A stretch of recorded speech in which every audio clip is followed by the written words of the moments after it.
Okay, I think we are up and running here.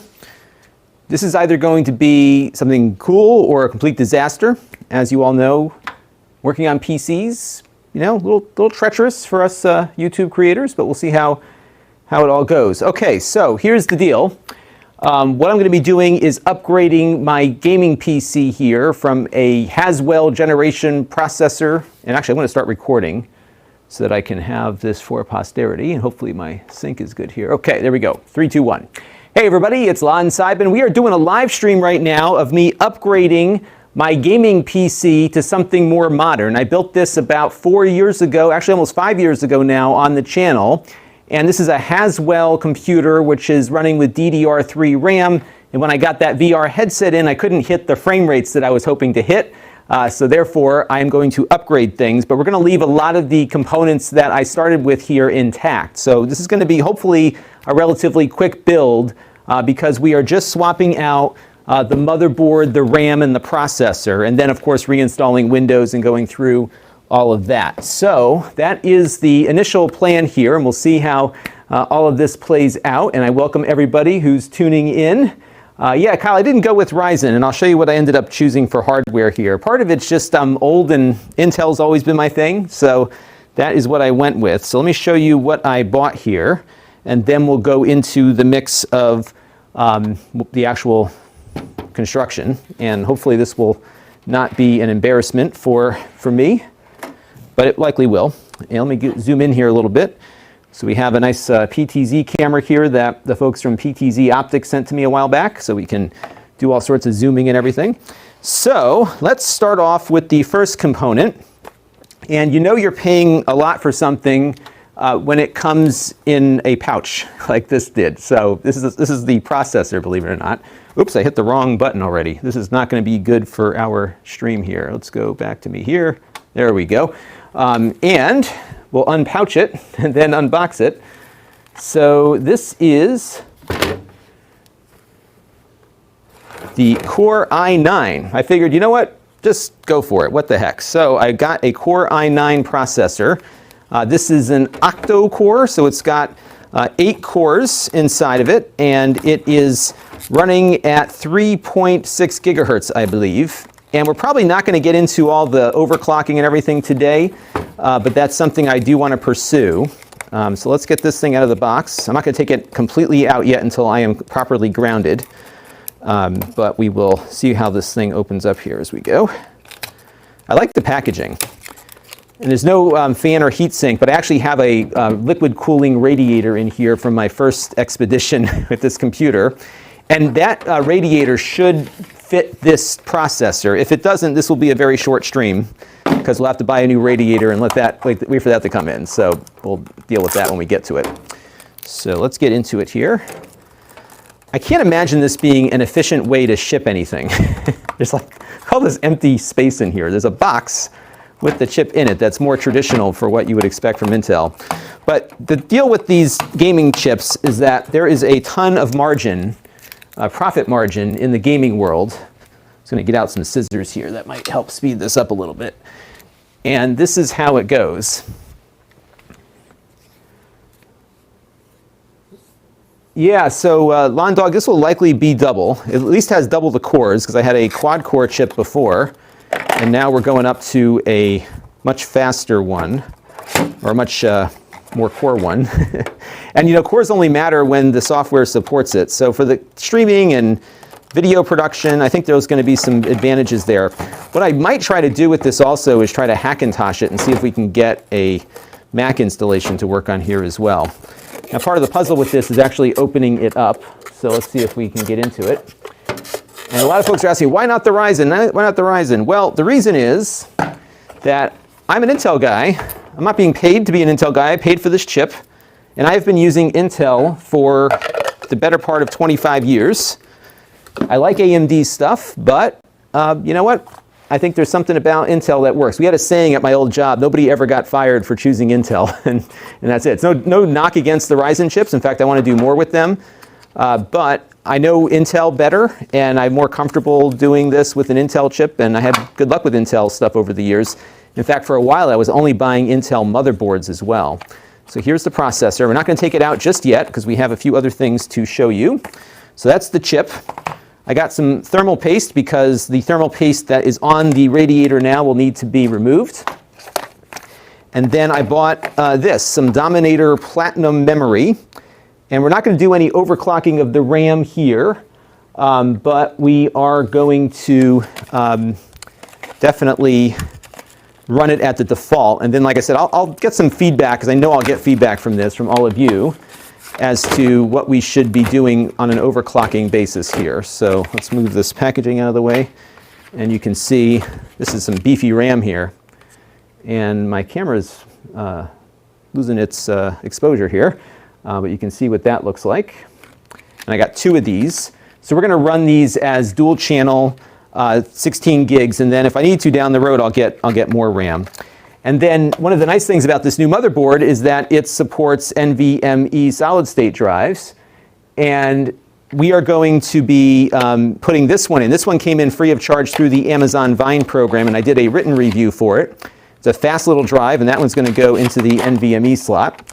And Johnny Cash says I'm the last person he would expect to do a big-time gaming PC upgrade, and you're absolutely right about that. It is not my thing, which is why I'm always like taking a risk when I do these kinds of things, because high-end gaming is not my. I like the retro stuff. You know, it just works better. I'm going to have a sip of my coffee here while we continue onward. In my University of Hartford mug, my alma mater. And then for a motherboard, so one of the things, I just mentioned I like Intel a lot. I've been using Asus motherboards since I built my first computer, who knows when. So I went with another Asus board. I've been using these for a while. I've got one in there now.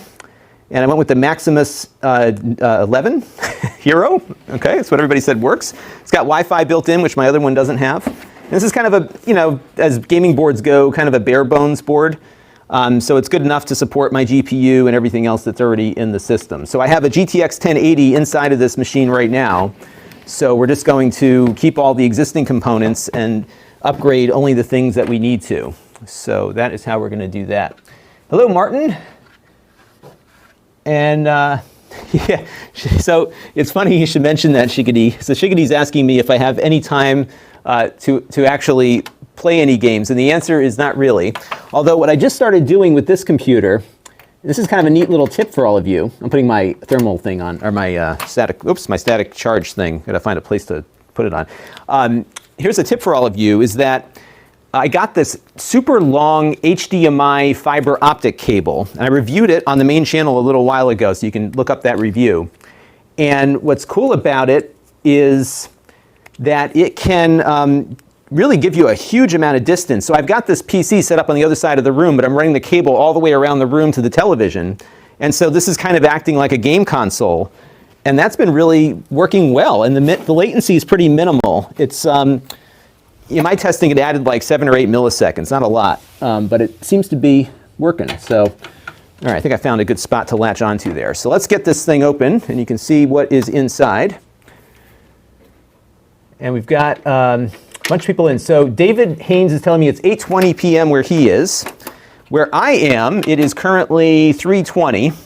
I think the wife and kids are coming back around 5:30 or 6. So we got a time limit here before I get into dinner time and everything. So the first thing I'm going to do is just disconnect my existing fan here. We're going to come back and hook this thing back up. Now, one thing that the people that are better at this than I am will note is that my cable management is a mess. And I agree with you. And I'm going to try to work on it a little bit, but we're pressed for time today, so we want to get this thing built and booted, and then we'll deal with the cable management later. I should note, though, that this thing's been running for almost 5 years, and as crappy as my cable management is, I have never had problems with it. And I probably will have problems now that I'm taking it apart and about to completely reconstruct it. So the first thing I want to do is let's get all of this stuff out of here. So we're going to pull out the GPU. I'm going to take out this little NIC that I have in here. Long story on that front. We'll get rid of all the headers. And I've got a bunch of SSDs already in here, some SATA SSDs. And what's cool on the front, you can't really see it right now, but I have, actually, let me see if I can tilt it up here so you can get a look at it. I've got this really neat thing here that allows you to just pop SSDs in like floppies. You just stick them in there. It's pretty cool. So we're going to keep all that SATA stuff, and then we're going to have a main drive be the NVMe drive. So the first thing we're going to do is get the GPU detached here. And this one's okay, I think, from a cable standpoint. I just got to make sure that we remember where it is. So put that over there. And we're just going to get my screwdriver out here and tighten things out. Yeah, some guy says, see, I'm glad that there's some people in here, because here's what's going to happen. As this stream continues, there will be people coming in complaining about my cable management. And I want you all to defend me and say that he'll deal with it later. So it's actually not bad. I've improved it since I first built it. The first night that I built it, I was kind of in a hurry also. And I was just like, you know what, I'm just gonna roll with it and see where it ends up. And so far we're doing okay, because this area is pretty clear. So I think we're good on that front. I may have to go get my other, there we go. All right, so let's get that GPU out of here. This is a GTX 1080 that I bought a while ago. I got this like right before the, I'm glad you like my socks. I thought I would do a sock thing for you all. I bought this 1080 because I got it for like the regular price right in the middle of the whole crypto nightmare. So I figured I would jump on it. And I kind of wanted to do it because I was starting to get into the VR stuff. So that is when I got it. So this is the 1080 card. I don't even know who makes this, actually. Who makes this thing? I'm not sure. It must be, I forgot which brand it is, but it's a nice card. And I am not going to replace that because it works just fine. And that's the thing. If things work, don't replace them because you feel like it. Wait until you need to do it. And that's been my mantra with all of my gear, including my video production stuff, is that when I actually need to upgrade, I will, but not until then. All right, so this is a little, so I was having some network problems, so I thought I would get a little Intel NIC here and see if that would improve things, or TP-Link, and it didn't, but it still works fine. Oh, this is a Founders Edition, not a Partner. Okay, it's an NVIDIA card. How about that? It was so long ago, I don't even remember what I bought, but I was very pleased with what I got because it's very, very fast. All right, so we're going to disconnect the motherboard here. I'm going to leave the RAM in because we're not going to do anything with the RAM, because that RAM is DDR3. This whole motherboard is DDR3, which is a lot slower than the new DDR4 stuff. So we're going to disconnect that. We're going to get rid of the power connector here on the side of the motherboard. And I got to remember to do all this stuff again when we hook everything back up, because what will happen is we'll hook it back up and then nothing's going to work. And I'll be like, what's going on here? All right, so get that disconnected. And then we have some power headers here on the cooler. So we're going to disconnect those. I'll put that here. So it's got like a USB connector built in. And I'm going to try to jump in on the chat here and keep up with you all as best I can. And there's a little SATA power connector here for the fan connector. So we're just going to pop that out. I'm never going to remember where all this stuff goes, so we'll see what happens when we get to the end of this. And we're going to kill the CPU fan there. All right. And we got two more connectors here that are coming in from the front. I don't know why those are coming in that way, but oh man. Well, you know what? I can disconnect it here at the, I think I can get it there. Yeah. There we go. All right, so I can put this back in when we're ready to go again. Okay. So put those there for now. And hopefully we don't get any, whatever liquid is flowing through this thing coming out. And now we're going to disconnect my USB headers here. And then and I'm sure this will not line up with the new motherboard, but this board came with one of these little, let me zoom in on this so you can see what I'm looking at here. This board came with a zoom. Let's go fast zoom. There we go. With one of these things where you get it on the header first. Let's see if it can focus in on that. There we go, almost. So it came in with one of these things that you put all of your things on first, and then that way, I'll bring it down lower here, there we go. So this thing came with one of these things that you put on first, and you can just drop the whole thing into the motherboard. So that's, of course, for your switches on the front and all the lights and everything. And it took a while, but I got all the lights to work, and I was very proud of that. So let me zoom back out here. And for those of you just tuning in, we are doing a more high-end build here at the moment. We're trying to keep all of the existing components that we don't need to swap out. So that is the project of the hour here. So we're going to disconnect all this stuff. And then I've got a bunch of SATA connectors here because I have a whole bunch of these cheap hard drives, these cheap SSDs that I've been connecting to this thing over the years. So I'll reconnect all of those later. And the order doesn't really matter anymore because we're going to boot off of NVMe on the new drive. This one actually had an NVMe slot on it, but it's running really slowly. I think it just isn't, giving you the full bus speed. So let's get all these disconnected.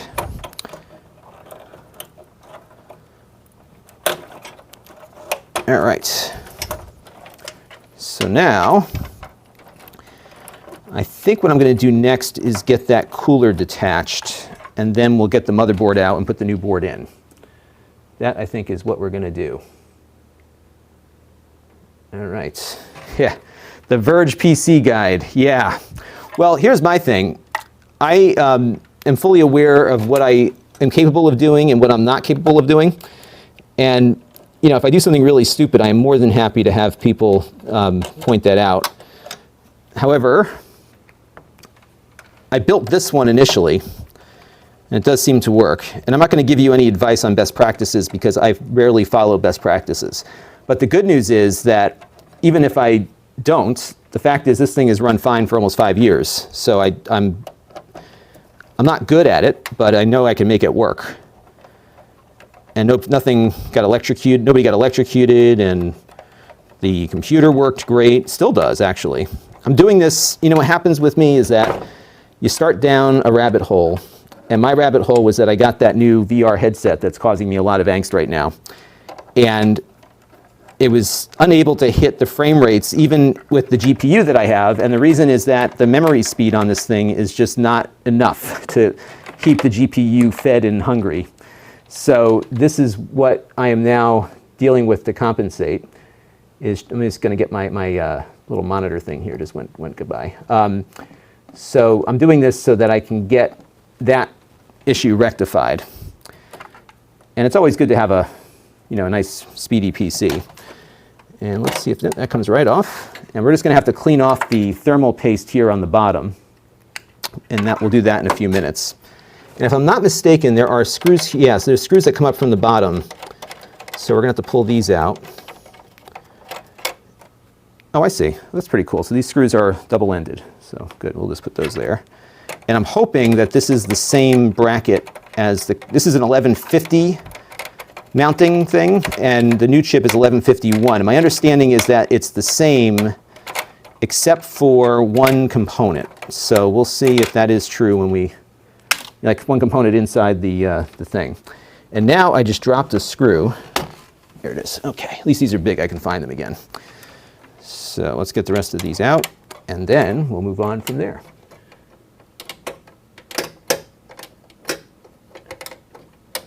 Yeah, this is a 4th gen i7. And I'll be honest with you, it's been perfectly fine. I mean, I really haven't had any complaints with it. I've noticed, over the years that a few of my games don't run at 60 FPS all that well, but I was adjusting accordingly. But as it turns out, I think I just didn't have a fast enough bus on this thing, memory bus, to really give that GPU all it needed. I have a 1080 in here, which is no longer the creme de la creme, but it's good enough, I think. I mean, it's pretty freaking powerful. All right, so now we're going to remove the motherboard. And go on from there. So Monty's Quedas is running with an i5 3570K. Yeah, I mean, honestly, it's more the memory, I think, than the processor. Because what's funny, when I was looking at my usage as I was running with everything, the computer was not under full load, but it wasn't able to hit the frame rates. And after reading around, it looks like, the amount of bandwidth that you have to move data can become a bottleneck, and I think that's what I ran into. So this will hopefully solve some of that. I had a couple of other little things that were bugging me, like with the USB ports and stuff, so it'd be kind of nice just to get a new modern motherboard. And it's funny when we talk about modern, given that this thing's only 4.5, 5 years old, but back in the day, 4.5 or 5 years old was, was a big difference. Ancient history sometimes. So we'll see how this comes together. And the goal is not to get any smoke and have the radiator kick on. Those are the main objectives here, because we don't want to break anything. Although if I do, it's not the end of the world, because you all will be entertained by that. So, let's see. All right, so I think we've got one more screw in the corner here. This thing's been on here so long that it's just like, it's like stuck to the case.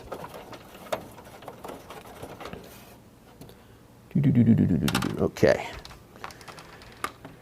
All right. Is there a screw somewhere else? There's another screw somewhere, I think, because it ain't coming out. Where is that other screw? There we go. All right. It is free. Okay. So the motherboard, this is the old motherboard. If you're curious, let me get it in focus there for you. And if anyone wants to buy this, I'm going to put it on the store soon. I will clean off that chip for you. Take the RAM out, of course. I had Corsair Vengeance in there before. And so what I'm going to do is put this in the box that it came in, just so that we can be safe with it. And I have an Intel cooler in. So this chip came with a cooler, which we didn't use. And I don't know where the anti-static bag went, so we will find that in a little while. All right, let's put this over here, because we got to keep moving. Because if we don't get this done before the wife and kids get here, we are in trouble. So this is the bracket for the processor. It goes underneath the board. So we're going to mount the board first, and then we're going to flip over everything and go there. But, man, it's going to be tricky because we got the cooler hanging out here. What we're going to do first, though, is we need to get the cooler's thermal paste cleaned off. So that is our next step. And to do that, I don't know how much I'm going to sell it for just yet, but you can email me an offer to Lon@Lon.TV, and I will let you know, because we got to finance the new one here. So I'm going to put some isopropyl alcohol on this very old rag here, and we're just going to start scrubbing away here to get that off of there. And it looks like it's got, I'm just going to get it all off of here. So it has some, let me switch cameras here. So it came with like this pad all around it. So we're just going to get it all, we're going to take it all off, because you want to start off really clean. Because this stuff feels kind of dry, it doesn't feel gooey. So we're going to get that. Michael wants to know if I'm still staying away from Newegg. Yes, I am, because of that sales tax thing. And actually, I bought most of these components at B&H because they have that sales tax thing. So I saved about, $50, and I'm still, you're not like avoiding sales tax, they're basically taking it and then giving it back to you through their credit card. And I talked about this on the channel a little bit earlier. The challenge with that card is that it does give you the money back immediately, but it's a 30% interest rate. So you need to pay it off like super quick. All right, ooh, nice and clean. Look how nice that looks. Okay, so let me shoot over here so you can see. It is all crispy clean. All right. And it smells like rubbing alcohol in here. I got my old rag here. So you want to get that off just because you don't want to have any residue from the prior thing there. All right, so now let's go and see what is inside the motherboard box here. Let me zoom out my fancy PTZ optics camera. And I can even tilt it or move it so I can go whoop, whoop, whoop. All right. And let us see what we have in here. Doesn't look like there's a lot of cables and stuff in here. So let's take the board out first. I'm just going to put it aside here for a second. And we're going to come back to it, because I want to see if there's anything else in the box cable-wise. You get stickers. So if you want some Republic of Gaming stickers, I could put this Do Not Disturb on my door so nobody comes in and bothers me. That won't happen. We have a CD driver disc. And the good news is I have a Blu-ray burner on this computer, so we can actually read this disc. A lot of people can't do that these days. All right, so let's pull off this cardboard layer. All right, here's some stuff. I was looking for this stuff. All right, what else do we have? Okay, oh, we got some cables here too. Okay. So we have in the box here, there's some SATA cables. And there's whatever this thing is. I don't know what that is. All right, we may have to look at the instructions for that one. And there's some screws here. And some other cables. What is this one? This is a... all right, we're going to keep these cables nearby just in case we need them. And there is an instruction book. And what the heck is this thing? Oh, this must be like a Wi-Fi antenna? What is this? Let's see. Yeah, this is the Wi-Fi antenna. So we may attach that later. Okay. There's a little holder for it. Okay. So this thing... What is this? Oh, this might be... Okay, this is your SLI hub bridge if you want to go SLI at some point, which I think I might want to. So we're going to put that in the box and keep it here until such time that we go for the gusto. Because I would love at some point to maybe hook this thing up to my OLED TV and get a nice, nice crispy 4K gaming experience there. Now what I don't see in this box is those convenient jumper thingies, so I think we're going to have to manually eyeball those. I hate those little connectors. They drive me crazy. Yeah, it looks like... I'm just looking on the... yeah, we're going to have to figure that out. Okay. I'm just looking to see where those things go in. Now, the neat thing about this, I got to take this plate out of here, is... You see the plate here? The neat thing about this is that it has the plate built in, so you don't have to futz around with that. So let's get the box open here. Let's see if anybody... Hey, Shigure me, I could certainly use a hand with this, because, you know, I know enough to be dangerous, but I don't build PCs all that often. And what's funny, this thing did not come packaged with an anti-static bag. They just had it, like, out. And they did ask me, okay, so you download, I recommend visiting the ASUS support site and get the drivers. Well, we have the drivers on a disk. Hopefully those drivers are still somewhat valid. We'll find out, won't we?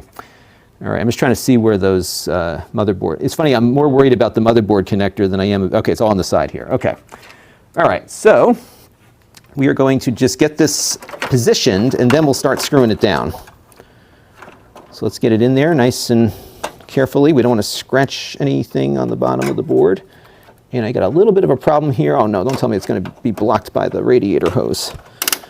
So let's see if we can coax it in there as we lower it down very carefully. Okay, there we go. All right, we can fit it in. All right, so I'm going to lift it up very gently and make sure those screw holes align.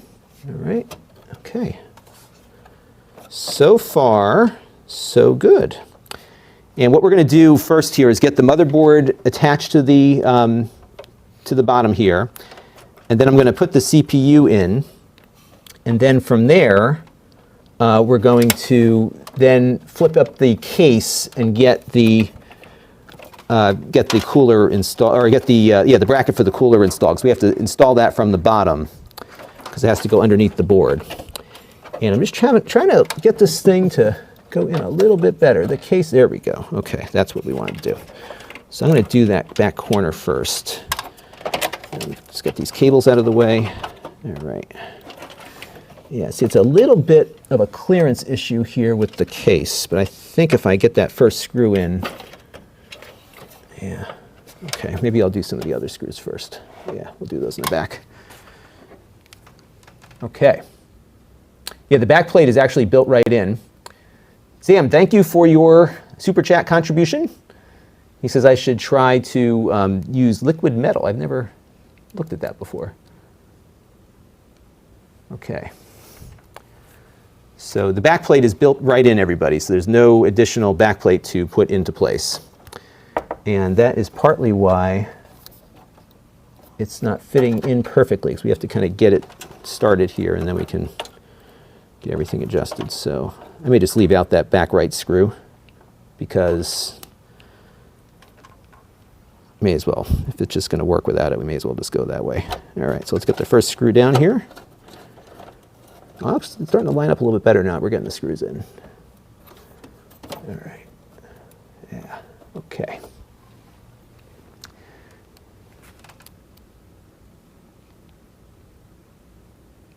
An MTA station? I have a connecting train near me. Yeah, not too far. So I take Metro North into New York City when I go in, but I have to connect up with a different rail service first.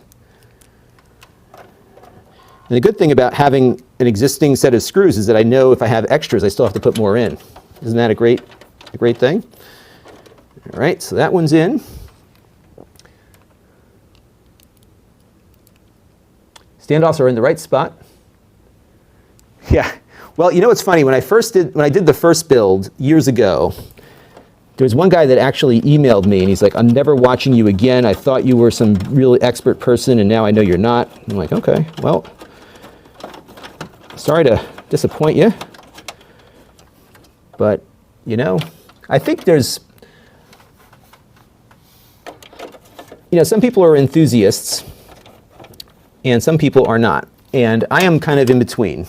And I like to look at it from the practical standpoint of, do you need to have everything tuned to within some kind of crazy tolerance, or not? And so what we're doing today, we might come and look at overclocking a little later, but my thought today is let's just get it working, And for the most part, what this thing's going to do, just with its stock configuration, is going to be more than enough, So, you can certainly tune into a channel that will do all the heavy-duty stuff. And to be honest with you, I watch those channels so that I can understand what I'm about to do. So I like Gamers Nexus. I like what they do, and they go into the really real detail on stuff. And what I found and what I do is that there's consumers that don't want all of that information. They just want to know, how do I make this thing work for what my objectives are? And that often is what I'm looking at too, because I don't really need to have the absolute best. I need it to work to meet my goals, and I'm happy with that. So that's kind of the approach that I take, and I don't do things perfectly, but it's enough that enough people find it helpful. So that is what I do there. I love peeling the plastic off of stuff. All right, let's get the plastic off of this thing here. Hope you all like my socks. I have white socks on today, you see. Okay. I am building Intel, Tristan. As I said to everybody when I started, my old saying at work was, nobody ever got fired for choosing Intel. So, all right, so I've got 3 screws left over. I see where 2 of them are going. So and one I'm going to leave out just because I can't get that hole to align perfectly. And you know what? It's just not going to happen. So we're going to go and just keep it to the point. I used to sometimes back in my old PC building days, sometimes it'd be like 1 screw. And if it worked, it worked. All right, that's in there. That's not going anywhere. Once we put that GPU in, it's going to be fine. So I have a couple extra screws, no big deal. All right, so now I am missing, oh no, what happened to, one of my screws for the CPU has gone missing. That's not good. Where did it go? Well, hopefully somebody saw it sneak away, because otherwise we're going to be stuck here looking for that. Let's see. Well, I'm sure it'll turn up in a few minutes. We're not quite there yet. Okay, so now, why don't we put the GPU in? So everyone is asking about the Ryzen stuff. Yeah, I thought about it, but look, I'm not like a big PC building channel, and I think if I was, then maybe I would be more interested in some of that stuff. Well, actually, you know what? Those weren't CPU screws. Those were from the case. Okay, we're fine. So yeah, I didn't. I just wanted to get something done now, and again, I like the Intel stuff, so that is what I went with. And part of it too is that a lot of the video stuff that I'm doing, the NDI in particular, that stuff really requires Intel. It really works best on Intel hardware, so I've been sticking to that mostly. Oops, looks like I took off the wrong. Oh, I'm good. Okay, I didn't need to take that one off. All right, here we go. So we're gonna get this GPU attached. We'll connect its power just to get that in place there. All right. I love how powerful these GPUs feel. They just feel like real, All right. So I got my power connector. Partly here, I'm just making sure that I don't forget to connect things. And then we're going to screw down the case here. Get that going. Yeah, he's got a good point about that. But you know what? I just don't want to. I'm just going to put this in just to get everything locked down, because we're not going to have to take anything out at this point, because I think everything is in pretty good. Famous last words. I'm not going to put that nick in again because I don't need it, so we're going to leave that out. And what I'm going to do now is put the CPU in. And this is a critical juncture. Now, what's funny was I had built a PC for somebody a few years, last year. And when I did that, the pins were, there was a pin that was bent inside of the thing there. Now, back in the old days, when I used to build PCs more frequently, the pins were on the CPU. Now they're on the spot where the CPU docks with. Now, where did I put the CPU? Here it is. Okay, so now this, by the way, is the part where there's a million different opinions, which is, what do you do with your thermal paste? And I am of team dot. So we're going to put a dot down. No crazy lines or anything else like that. But you can all tell me what I should do.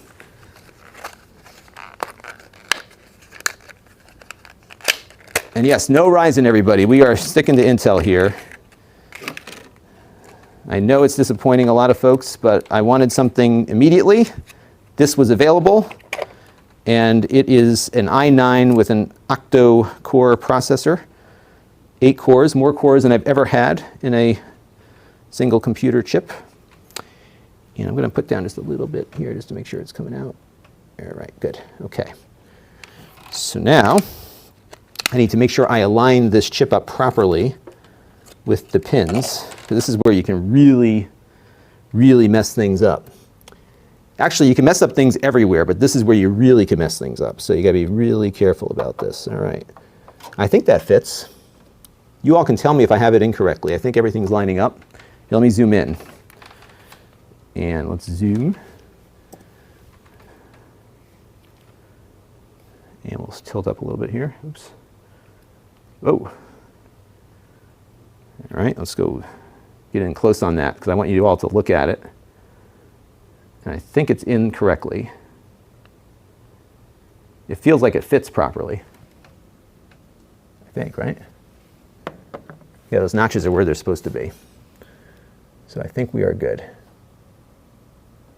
Okay, those notches don't go anywhere else.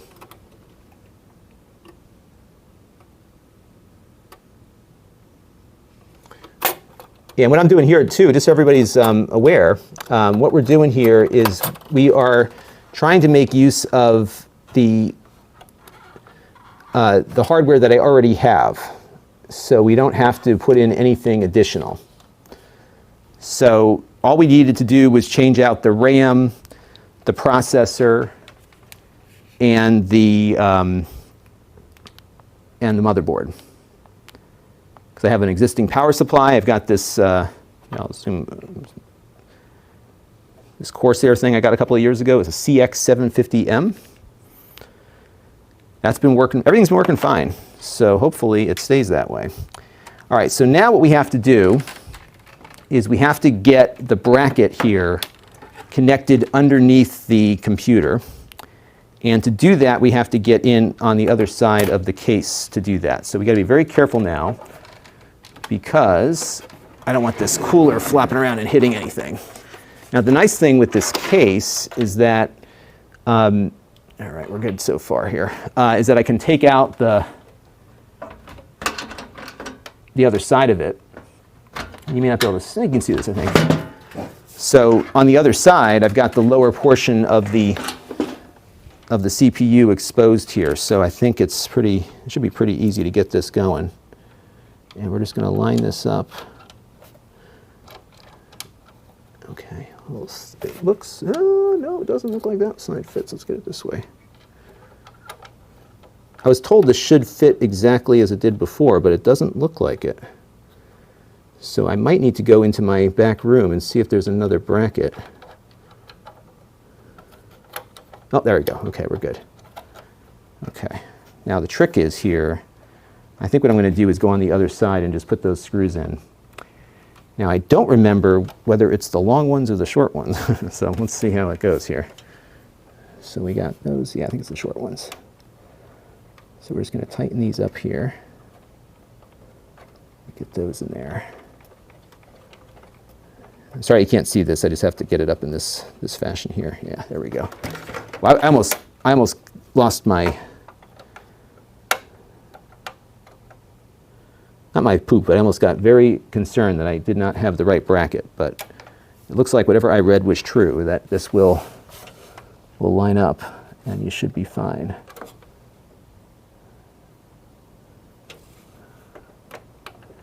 All right, I'll listen to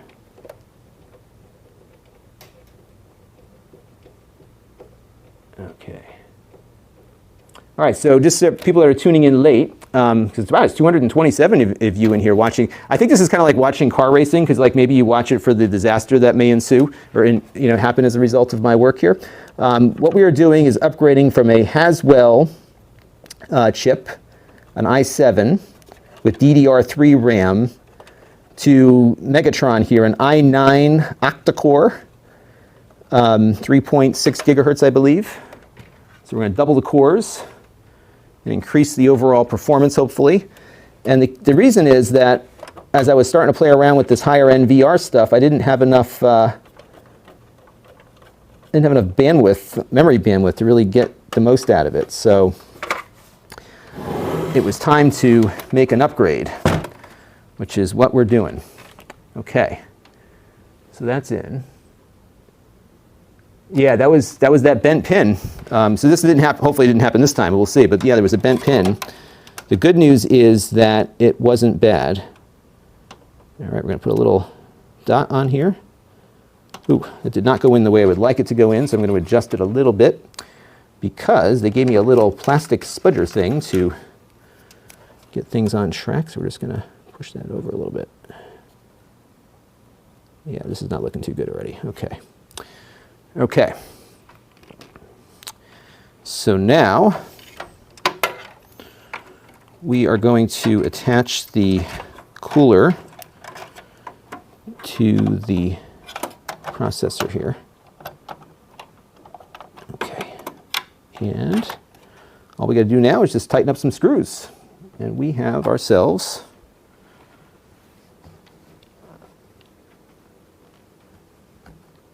yeah, what we did on the bent pin issues, we just returned it, returned the motherboard for a new one, and that rectified the problem.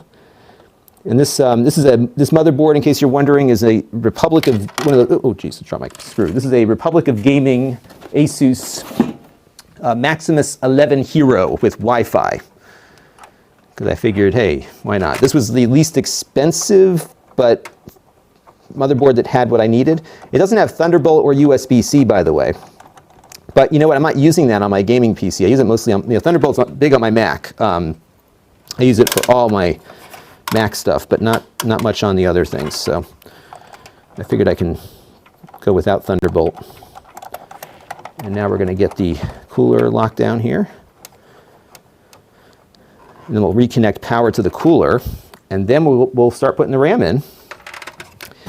Now, the important thing with RAM is that you have to put it in pairs, and you want to make sure that you have it set up into the right channel configuration, because you want to have dual channel memory to maximize your memory bandwidth, which is part of our objective here with this project, is to get the most memory bandwidth we can.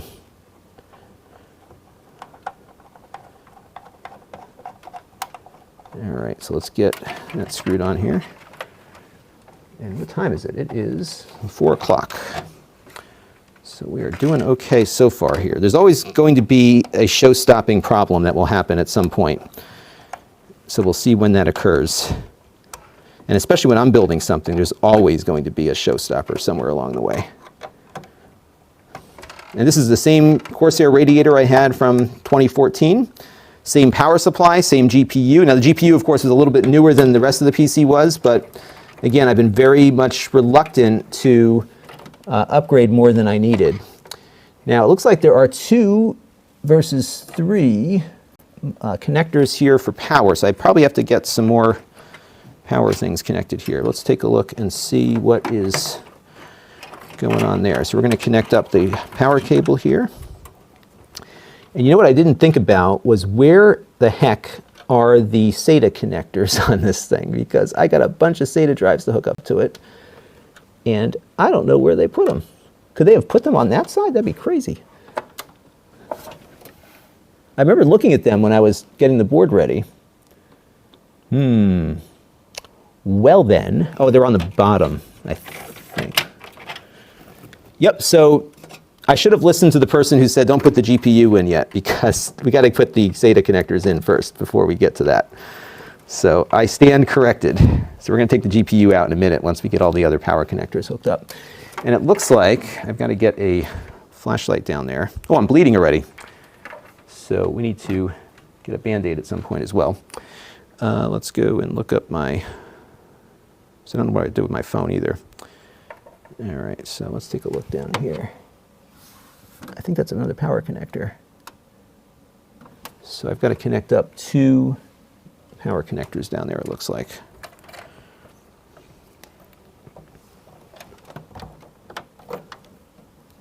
Okay, let me check the chat here.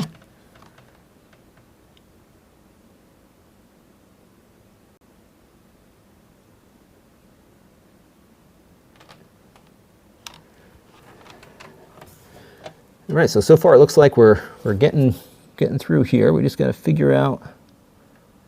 Well, I got 2 connectors down there. I may have to go find another power connector in the back to finish up that CPU connection there.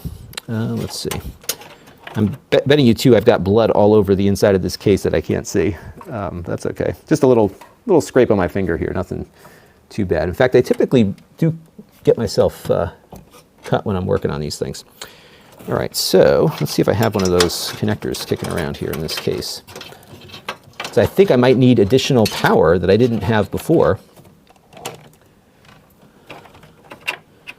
And maybe I should take a minute to look at the instructions to see if I do in fact need that. And so this is one of the other issues that I ran into when I was trying to do cable management properly, is that the cables are just not long enough to reach to every spot where they need to go. So the CPU power connector is over here. Oh, I got enough now. Let's get that connected here. Yeah, it's just not long enough. There we go. Okay, that's in. I'm thinking I might need to use that other connector. So let me check on the... I thought there was a book inside with the new motherboard, but maybe not. Let's see. Yeah, there it is. Okay, so let's take a look here and see if I have to hook up the other power connector or not. I would think not, because I don't think the CPU consumes more power than my old one, but we'll have to check and see. And I don't like the way this cable's sitting, but there's really, I guess I can wrap it around the other way. We'll do that in a second. All right, so let's look over here. So one is the ATX power connectors, 24-pin, 8-pin. Yeah, so it doesn't indicate whether or not we need to do both, but let's go to page 1-20. I know I've got additional connectors in the back room, so I can probably find it there. All right, these connectors are for ATX power supply plugs. Power plugs are designed to fit the connectors. Blah, blah, blah. So I don't know if we need it or not. Maybe some of you can tell me. It needs 8. Yep, so I guess we do need to do that. So right now I've got 8 in there right now, but there's another 4 next to it. So why don't you all tell me what I should do there. So I have 8 now, and there's an additional 4 that I could use. So I'm guessing I probably should do that, right? I mean, that's probably par for the course on this thing. I just want to reroute this cable so it's not hanging over everything. And of course, it's like wedged in between that and the radiator, so it's a little hard to get out. Let's get that pulled out here. Yeah, well, it's going to stay there. I'm going to move this cable out and just redo it that way. So it used to be you plugged in one cable and you were done. Now you got like cables upon cables. So let's get this thing going here. There we go. Reconnect that. Okay. All right, now we need to reconnect the power cables for the cooler. And we'll come back to that other cable issue in a second. Because I got to figure out if I have some extra ones in here, which I know I do have some power cables that were not being used. So 4 plus 4, that's what I have. Okay. All right, so we'll run. So the consensus here is 8, which is what I have. So we'll see if we need the extra. I think if I was overclocking, maybe, right, folks? I mean, that could be a reason to put more in.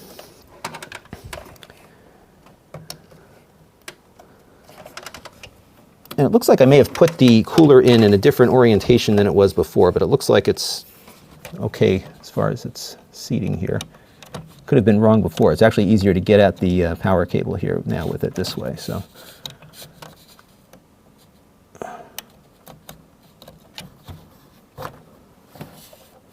Actually, it's a different connector. Let me just get my finger redone here.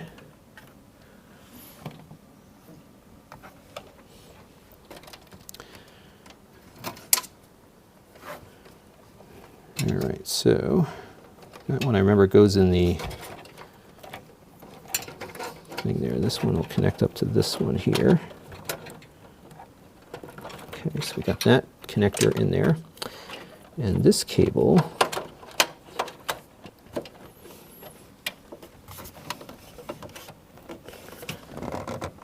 doesn't go there, so which one does go there? I got to find that USB connector again.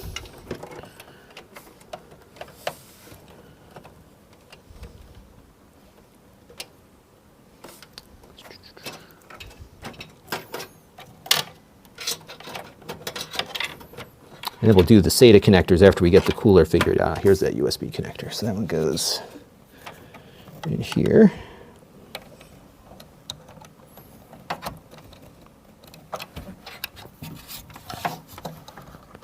And the USB connector is so that the cooler can report data back to its application, so you can make sure that it's still working properly. Because one of the things you don't know is if you have some problem, you want to make sure that you get notified of it. All right.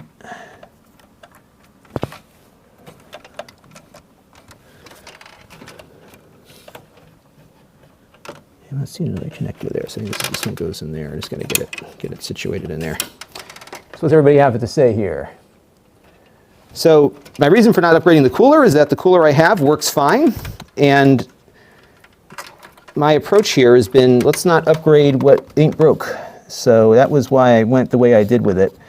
So we're keeping as much as we can here intact, including the power supply, the cooler, and all those things. And then, you know, if things prove to be problematic, then I'll do an additional upgrades. But I wanted to, you know, keep it as inexpensive as I could.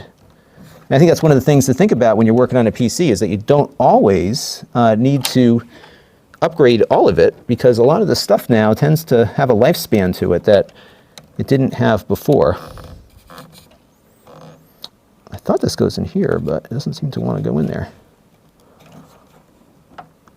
Yeah, it doesn't really fit in there. All right, so I got to look and see where. Let's see this one on the side. I really can't see too well in there. I probably should have connected this cable before I did the other ones here. Maybe it slides in that part there.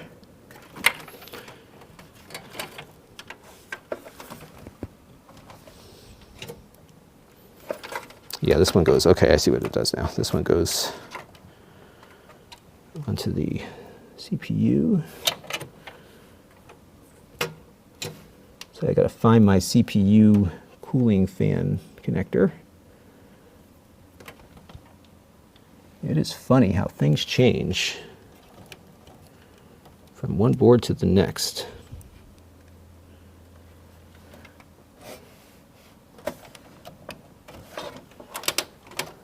So I'll pop that in there.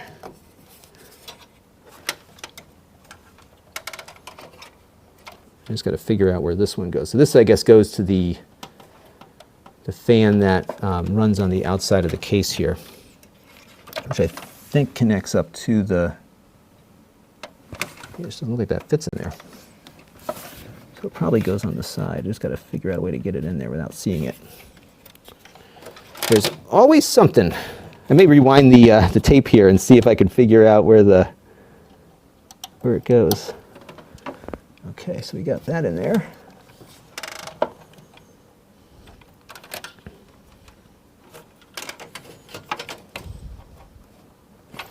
Okay.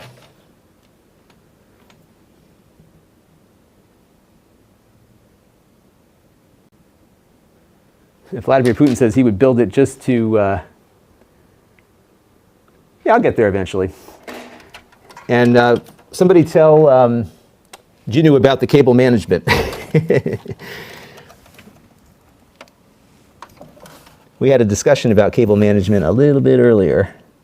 I'm not opposed to it. It's just not something that I am all that keen on. I mean, I'm certainly about keeping it clean, but this PC actually worked really well without a lot of good cable management. I'm going to need to get a Band-Aid in a few minutes because I am still bleeding all over the place here. In fact, I think I got some on the thing there. Okay, let's get that cleaned off. See, no PC is complete without your blood. I'm guessing blood's going to be a little conductive, so we'll be very careful to make sure I'm not dripping on anything here. It was funny, when I was out in Florida for the space launch, we had gotten out of the, let me just look up this cooler and see where that cable connects. We had rented this car, and the car had the Apple CarPlay. So we plugged in the phone to the CarPlay, and the way it worked was that you had to have the phone buried inside of the glove box, essentially. But it would eat the phone, and then like it got stuck, so I went to put my finger in there to get the phone out, and it just took a chunk out of my finger. It was horrible. I was like dripping blood everywhere. We were going into a restaurant for a meetup, and I'm walking in with like blood dripping out of my finger, and thankfully they had Band-Aids there. But that was not fun. Let's see. It doesn't really go in there. So that connector does not look the same as what I am holding in my hand here. And actually, I think I may have enough. Yeah, I've got enough risers here. I don't need that, actually. So we're going to disconnect these. We're just going to put these onto the motherboard here because there are fans up the wazoo here on the side. And those will work better. So that is what we're going to do. Actually, you know what? No, those fans need to be controlled by that's why that's there. All right, let's try this again. Yeah, those fans are controlled by the cooler, so they have to be interfaced with it. And the thing is, though, is that connector there doesn't line up properly. I can't see. Maybe I can see through here if I pop this panel off. Yeah. No, I really can't. I'm really reluctant to like take apart the entire cooling system because I did not want to do that. But I got this connector here that is kind of like sitting in limbo, and I don't know where it's supposed to go. I suppose what I could do is just look up on the, rewind the video a little bit to when we disconnected it, which I think is what I'm going to do right now. So let's go take a look here if I can find where we had the old PC in place. Okay, so everything was pointed in the same direction, and it looks like, yeah, these fans rarely come on either. So the radiator does do a good job, for sure. I'm just trying to see where that cable goes. It looks like it does go on the side here, so let me see if I can get it.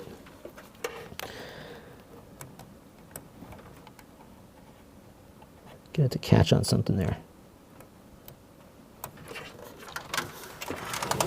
I can get at an angle here.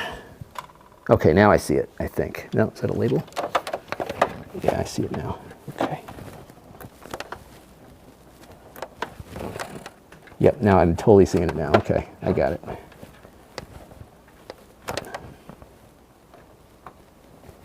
Come on, get in there.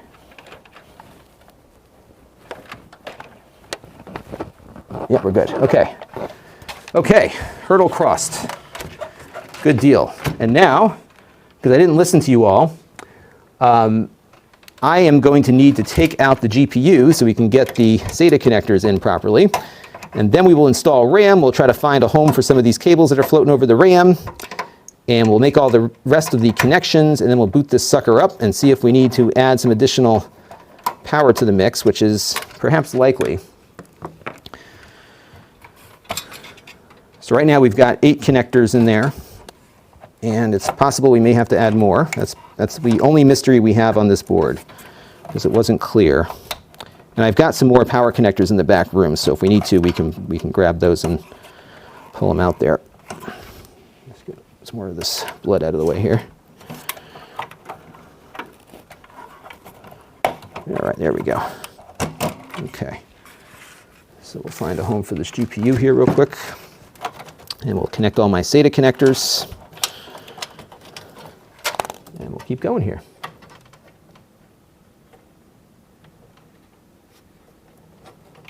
Yes, Nick, it was the index that inspired some of this. And my index is still not working properly. And I'm still waiting to hear back from Valve to actually get these things fixed. And it's been incredibly aggravating because they're just not responding. And you know, it's like an expensive thing and it's not working right. I did finally find somebody who had the same problem that I had. So that is good. And so I think it's got to be a manufacturing defect because it feels like an optical, not a software problem to me. And I'm not doing this because of that, but this is, you know, like part of me is just like, you know, let's just close every gap. So if it's hardware related, we're gonna close that gap. We're just gonna close every gap I can think of that might be causing the issues that I'm having. And hopefully, when I get a new headset, which I think is likely the solution here, will be good. Because I'll tell you what, the image quality is excellent on it, and I really am starting to like the frame rate. But it's just that Jellyvision thing is just bad. And again, I think it's an optical thing with the lenses, based on the image turning and you know, there's some effect with the lens. And it could also be that maybe my eyesight is just not good. I haven't had an eye doctor's appointment in a while, so it's possible that maybe I just have bad vision, but I see perfectly. So, because the only thing that's giving me pause here is that I had James, who does some work for me here, he tried it yesterday and he didn't see what I saw, and which is bizarre. So I don't know if maybe I just have some peculiarity with my vision. Maybe it's not even like an actual vision issue, but I don't know. So we'll figure it out. But I do want to have better frame rates. And I also, as I mentioned at the start of the stream, I am also now hooking this thing up to my TV upstairs, to the OLED, because I have a really long fiber optic HDMI extension cable, which works really well. So I can kind of use this as a game console. And by the way, tonight you all are going to see a new video from me on the new Microsoft Game Pass. Because I got a good deal on that Game Pass service. So I was able to convert my existing whatever I had, Xbox Gold. I was able to convert that over to Game Pass Ultimate for pretty much the cost, $5 a month. So that was a great deal. So I'm really excited about that. So we'll be doing a video about what it's like to do that PC thing, and that will be up tonight. So stay tuned for that around 7 o'clock Eastern. And then I'm going to have Jake, who helps me here in the studio, I'm going to have him, he's going to chop up this live stream, and then we'll put together something there. So, okay, so now we have a few connectors now we got to link up on this thing. So first of all, what is this? What is this thing? Well, that's the USB riser. Okay, so we got to find the USB 2 connector, which is right here. Get that in there. So our cooler has some USB stuff going there. And the next thing we need to do is we need to plug in, and I think I secured the cooler now. We got to plug in all of these stupid things, these things, if you could see that. Unlock my computer here so I can keep track of when I... Oh, you know, I thought I was on the other camera. I was not. Oops. Hang tight, everybody. There we go. So I got to have these things go there.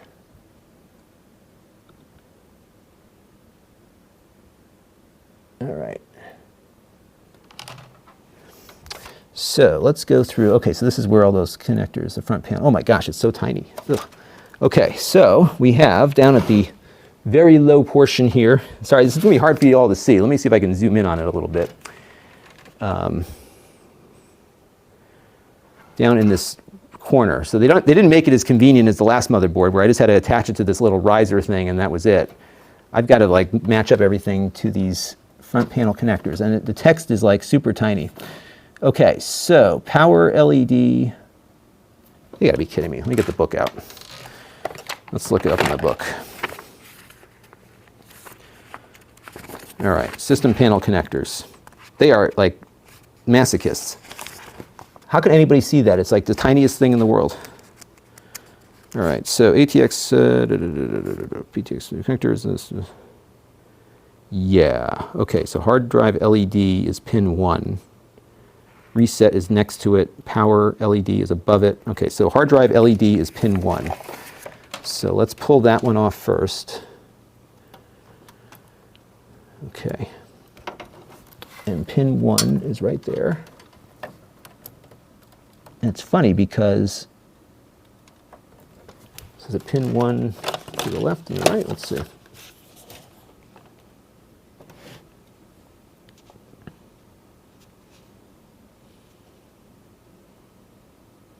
Okay, so it goes to the left and the right. The power LED is above it. So it's the lower portion here. And then above it is the power LED. So we'll put those down here. All right. And then we've got the reset switch, which is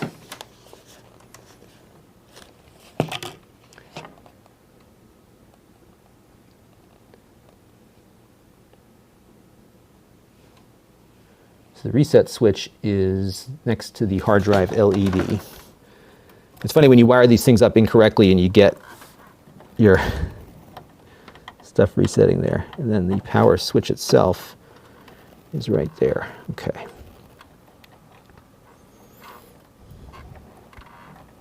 All right. I'll tell you what, I don't think we've got much more to connect here. Well, I'm sure there's something I'm forgetting. But we'll jump off that bridge when we come to it. Let's see. So all those front panel connectors are on. We'll deal with some of this cable messiness in a little bit. And I think we can put the GPU back in now. And then what we'll do is boot it up. So there is a little bit, so Jack is asking if there's any RGB water coolers. This water cooler does have some color on the top of it. I'm not sure if it's RGB. And the RAM that I got also apparently can support that. So that's kind of cool. Although the RAM that I have does not have, they have a version of it with the RGB lighting. But we go on the cheap here, so I didn't want to go too nuts here. I just wanted to get a working replacement with, again, as few complications as possible. Let's get this back in here. All right, there we go. Okay. So that's reconnected. And we'll put this back down and reconnect power. And we also need to make sure we get the RAM installed, because without memory, your computer can't do much of anything, can it? And then what I'll do is I got a monitor down there, so we'll lower the camera. Let me zoom out again so you can not look at the top of my head all the time. Okay, everybody keeps asking, this is an Intel i9. No Ryzen, sorry guys. And there's a lot of interest in the Ryzen, but I just like the Intel stuff. It's always served me well. So let's get this locked down here. And then we're going to have to reinstall Windows. Oh, you know what we didn't install? We didn't install my hard drive. And guess what? We got to take the GPU out to put the hard drive in, I think. So let me do that. That again. I've gotten very good at putting in this GPU. I'm just so eager to get going. So that is my problem. So let's get the hard drive installed next, and then we'll put the GPU in and finally get this thing going. All right, so where does the GPU go? Or the hard drive go? I think it might go under, yeah, it's under one of these risers here maybe. Let's see. Yeah, it looks like it goes in there. So we got to get out the other screwdriver. And there's two of them on here. Let's see. So let me check the manual again to figure out where all these things are. ATX power connectors. I like to be very careful about taking things apart before I know where everything is. So it looks like there is a hard drive connector right next to the CPU, which is this one here. So we're going to take that one off. And we're going to put the hard drive in there. It's kind of nice. It's got its own little heat sink for the hard drive. I'm assuming that's what this is, because it's metal. It doesn't look like something you just toss away.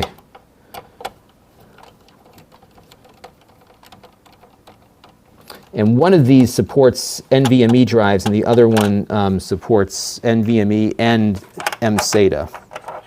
Yep, that's what it is. Perfect. And it's got a little heat thing on here, so we're just going to pull off that label. And that will go on top of the drive when we put it in to keep it cool.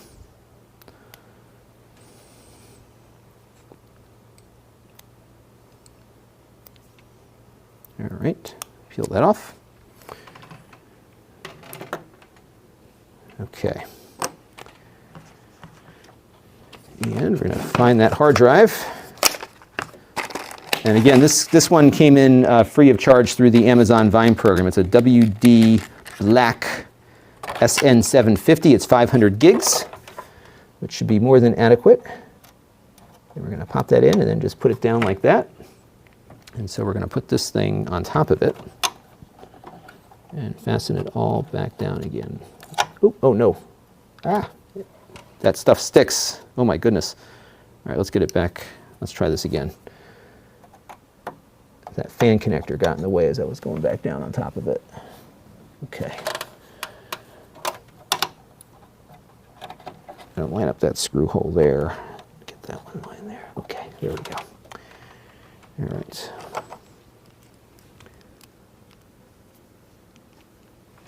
Don't worry, I got the M2 screw right here. We're good. We're all good. We're going to put everything back together the way we found it, with one new addition. All right, let's get that on there. And I've already got Windows on an SSD for install, so it should, if it all works, when we hook this thing up, we'll see what happens. If this all works, then we'll be in good shape. All right, and the other open-ended question here is how to order the RAM. So I just have to look in the book for that. And then we'll get the RAM installed, and then we'll fire this beast up, and hopefully it works. Because if it doesn't work, that'll be very unfortunate. Okay. So the M2 drive is in. 500 gigs of PCI Express storage coming right up.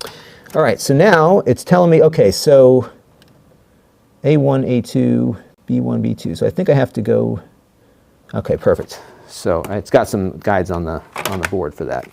So now we're going to put the RAM on right here. This is Corsair Dominator Platinum. And it's labeled on here which ones are the primaries. So we're going to stagger it, as you'll see here in a second. So one goes in on this lower portion here. Hopefully I got it lined up the right way.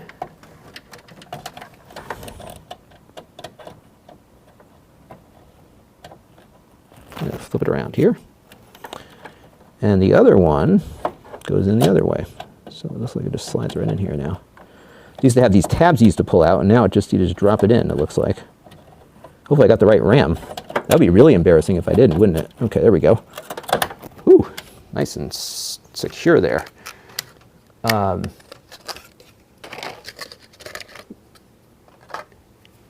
Yeah, I'm hoping for the best Minecraft build ever here.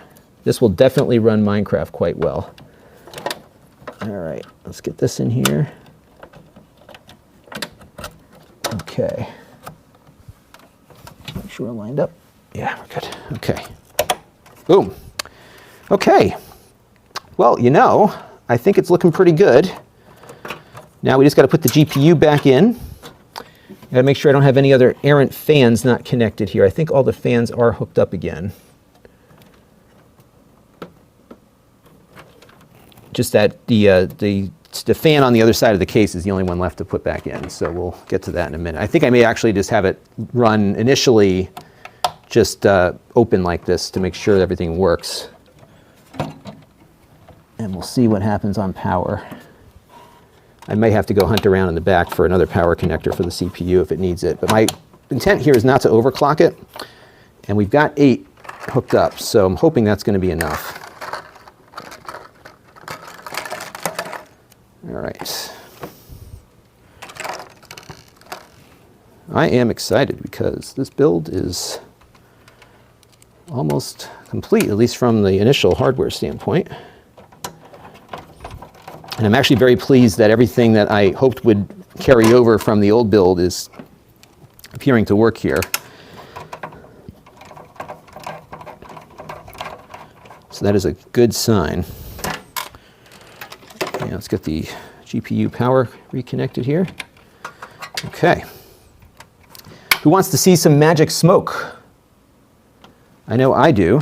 All right, so let me disconnect myself from here. And I've got to do a little bit of reorganization because we have to get a power cable and my keyboard hooked up and the monitor. So let me go work on that real quick here. So first thing is let's clean off our workspace. I do have extra screws, but I don't think that's a problem. Ooh, what's this thing? Oh, that's for the thermal paste. Put that back on there. Okay. So let's put the screwdrivers back in here. Let me switch my camera so you can see my mug. All right. Yeah, definitely need some cable management. We'll get there a little bit later. I've never been a big cable management person. And the live stream that I did 4 whatever years ago, I was getting a lot of heat on the cable management. So this is, for me, this is actually not bad, but we're gonna deal with the cable management because I do have some ability to route some of these cables around the different parts of the case, so we can probably get that cleared up a little bit. All right, as far as airflow goes though, out of the GPU, I think we're okay, but it's just, these cases are tough. All right, so let me get a monitor hooked up. So I want to put it in a position that you all can see it. So I think what I'm going to do here is we're going to move this stuff out of the way. I'm going to move this over here. And I got my super lousy monitor here. It's because it will work. And my other camera angle should be able to pick this up when we get going. And that way we can both see what we're looking at. And we're going to run this HDMI cable over to the GPU, like so. It's very pretty in the back there, actually. It looks much better than my other one did. And there's like buttons. There's a BIOS reset button. All right, so we got that going. I need to get some power. That would help. So we got to find a power cable. Don't have any problem finding power cables around here. This place is a mess too, by the way. I've got so much stuff everywhere. And I just haven't, what it is I just am so busy. Like I run from one project to the next and I never clean up after a project. So it just gets out of control. And that's where we are right now. So I might actually take some time next week to just get this this poop hole cleaned up. So I have some content I can wait until next week on, which I might do. And I think I might just take a day and a half and just organize. And that's going to work out well for all of you because I'm going to be getting rid of stuff. So I will keep you all posted on that. All right, I'm actually going to start here with the case power supply off, just in case I didn't get that power connector hooked up properly. Okay, that's done. So now we're going to get out my keyboard and my little dongle, and we'll plug the dongle into the case here. And I'm going to get the other camera into a better position so that you can see the nightmare that I'm about to unleash upon you all. And you got all these cables here. Hopefully these do something. These are SATA cables. I'm not sure. This is like some... All right. Well, if we need to figure out what they are, we will look at it. And the other thing I want to do is... One last thing. Let's get this camera lowered a little bit.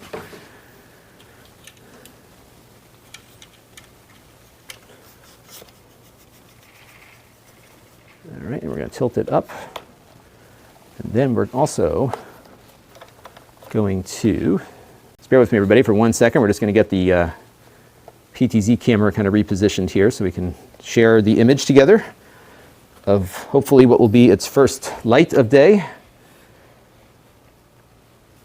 I get a little bit lower here. Hope everybody had a very good July 4th if you're in the USA. I sure did. Okay, so let me go switch back to my other view here. And you can see kind of the mess that's been brewing on the table. So I'm going to zoom out, if I can go out further. And we'll zoom in and zoom out as necessary. All right, so we're good there. And what was the other thing I wanted to do? So we have the video connected, we have power connected. We haven't tried to turn it on yet. I have the keyboard connected, the monitor's hooked up, the monitor needs to be plugged in. It is. All right. So I think what we could probably do is try this out real quick and see what happens. I'm just going to plug this in to the USB 3 port on the back so we can get the thing going here. All right. Okay. Here is the moment of truth, everybody. Oh, my keyboard's battery is dead, so we need to rectify that real quick as well. All right, we'll just try it. Let's see what happens. Okay. Power to the on position. Nothing happened, which is good. I'm going to push the power button. It's starting up. We got power to the fans.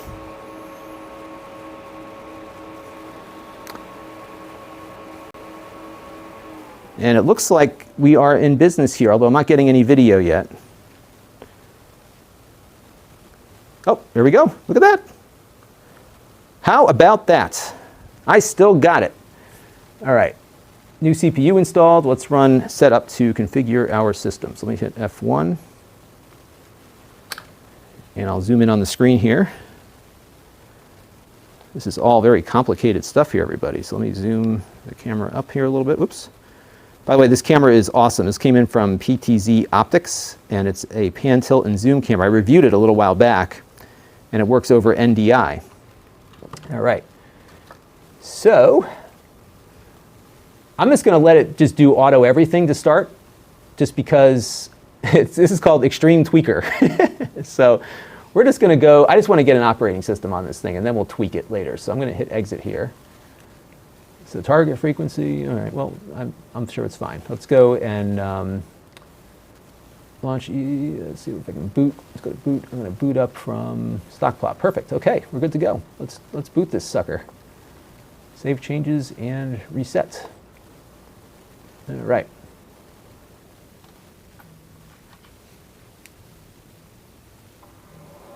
Okay. So John's asking where everything came in. So I bought everything with the exception of the solid state drive. So the GPU, which we had, everything in here except the solid state drive was purchased by me. All right. CPU fan error. Okay. Not good to have that. Let's F1 and figure out what's going on. We didn't get that the first time, did we?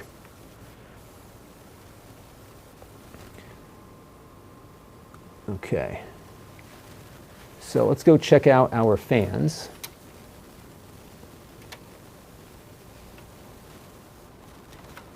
It might just be that I plugged the CPU fan into the wrong header. So let me turn this off, and we'll turn it back on again. So let's power it down for a second. I'm going to kill power to this power supply, and I'm just going to drain that out there. So what it's saying is that there was a CPU fan error. And I think that's exactly what it is, Jack. I think I plugged it into the wrong header. So let me unplug this and find which header it's supposed to go into. So let's take a look here. CPU fan.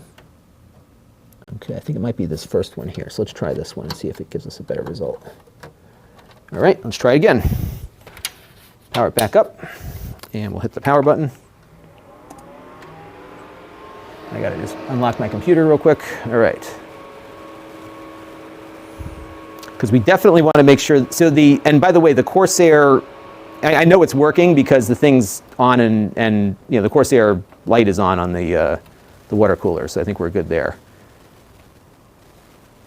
And let's see what we got. And I'm using a GTX 1080, everybody. And this is one that I bought a while ago. Yeah, that did it. So it was just in the wrong header. So good. So we're booting up a Windows install now. And we're going to say English, United States. And then I'm going to click on Install Now. I want you to see how fast this is going to go because I got to find a chair. Let me get a chair. Well, I'm so proud of myself so far. I haven't broken, like it's actually working on the first shot. That's unusual. Okay, I'm going to skip activation for now. I do have a product key, believe it or not. And we're going to say Windows 10 Pro because I have a key for that. And click Next. Yeah, I've always had good luck with the Asus motherboards. Those have been my go-to. So I've never really had reason to stray elsewhere. All right, we're going to do a custom install. Now we got to find the drive that we installed, which is which one? Oh, perfect. It's actually labeled for me. And we're going to format this sucker. Actually, I'm going to delete it because I'm hoping that's the right one. Let's see, primary, ooh, you know what? Let's see, 'cause I think I have another WD drive in here. Maybe I don't, because that's not WD, that isn't. What about those other ones? Nope. Actually, I don't have another WD in there. I've got a 480. Yeah, I think we're good, because I have that SanDisk one. Yeah, that's the SanDisk. Okay, so we're going to format this one. So let's delete it, and then we're going to format it, because I just had formatted it to test it out. I'm sorry this doesn't look perfect. I know it's a little icky. Zoom in a little bit here. There we go. You can see what I'm doing.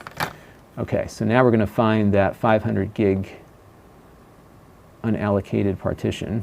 Where did it go? I have too many drives in here. Now I can't find it.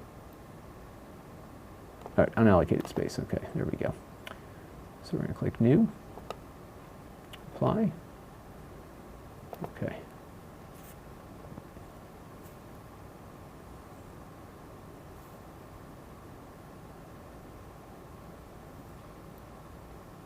And I do have my original SATA drive still plugged in. That is correct, but it's booting properly off of this one now. We're going to let that do whatever it's doing. Okay, so now we're going to go down to what it just created here. So partition 4 is what we want. Okay, next. So we may have to specify, I'm going to format it here. We may have to specify when we boot up next which drive to boot from. Okay, so we're good. We couldn't create a new partition or locate an existing one. Okay, come on. Try 3. That's the right one here. Next.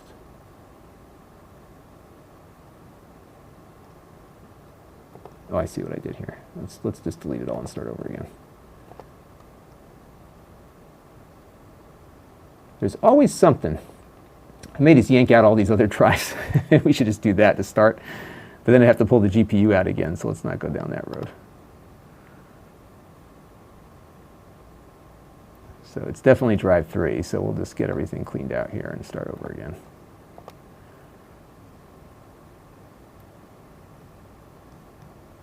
And if I kill something else, it's fine because I've got all this stuff is backed up, so I'm not too nervous about that.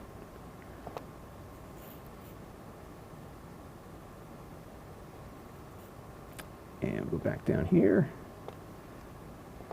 So drive 3 is totally solo here. Okay, we're good.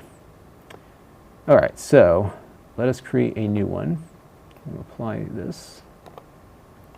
All right, so it's going to create its partitions. I never had to format all the different partitions before, so I don't know what the deal is with that.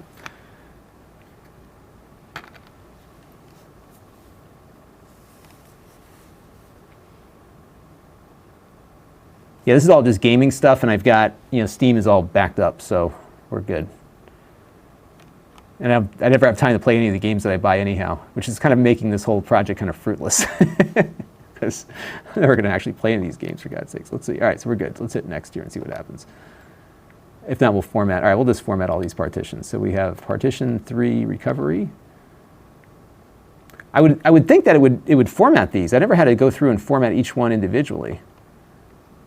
Let me format this real quick and see if that...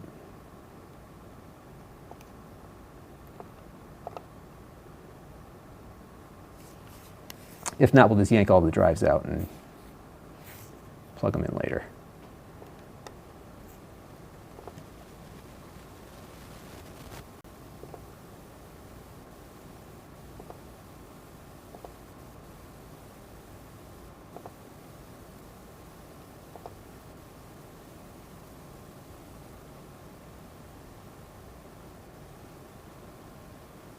Okay, so somebody said just click next on the drive with nothing partitioned. So we'll try that next and see if that does it. Usually what I do is I actually do this process when I install, but this, for whatever reason, just doesn't seem to want to cooperate. All right, so we'll just wipe out the whole darn thing here. So let's just go through and delete these again. It's so anticlimactic that we got this thing to boot up on the first shot. Everything's working, and I can't install Windows on it because I'm incapable. All right, so let's get rid of this one. So we'll just have it all unallocated, and we'll click next and just have it do its thing. You got to be careful on this screen because you could really mess up your life with this.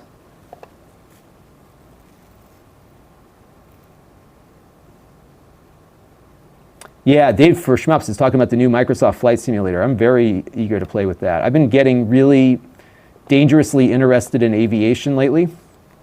And that's the next step. I have X-Plane, and X-Plane supports virtual reality headsets, which is really pretty cool.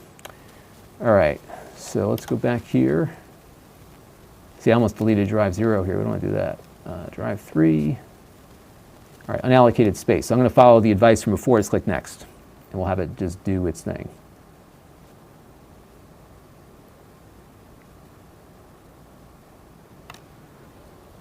All right, let's see what happens here. Yeah, usually what I do when I create a new Windows installation is I go through and manually do everything. So I guess that's not what you're supposed to do. I don't know. I install Windows a lot. But apparently, not enough. Okay, you guys are right. And watch how fast this is going to copy, because I am going SSD to SSD here. At least it's supposed to go fast. And you know what I'm going to need to do? No, come on. Windows cannot prepare the computer to boot into the next phase of installation. To install Windows, restart the installation. You got to be kidding me. All right, let's try this again.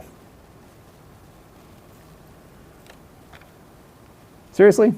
Like, how could this be what holds us up here?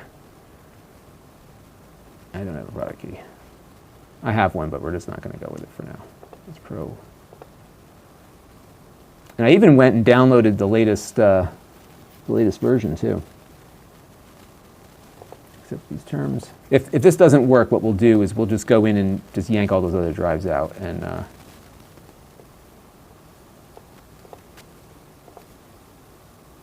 so this is ridiculous. So now we got to go through. I bet you if we do this again, it's not going to work, but we'll try it. We'll just delete everything and start over again. I know I'm not crazy, because what I usually do is I create the partitions and then I do the installation.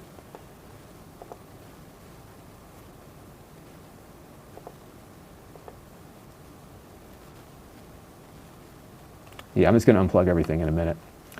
We'll try it one more time, see if maybe that whatever it just did to reboot itself was better. But it could just be getting confused, because I do have a system drive in there from the last go around that might be confusing it. So we'll try that next.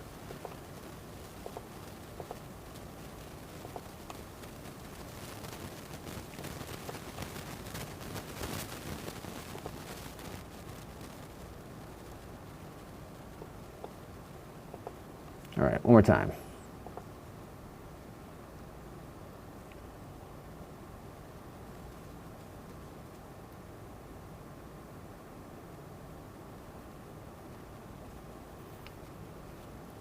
But better this than a hardware problem, that's what I say.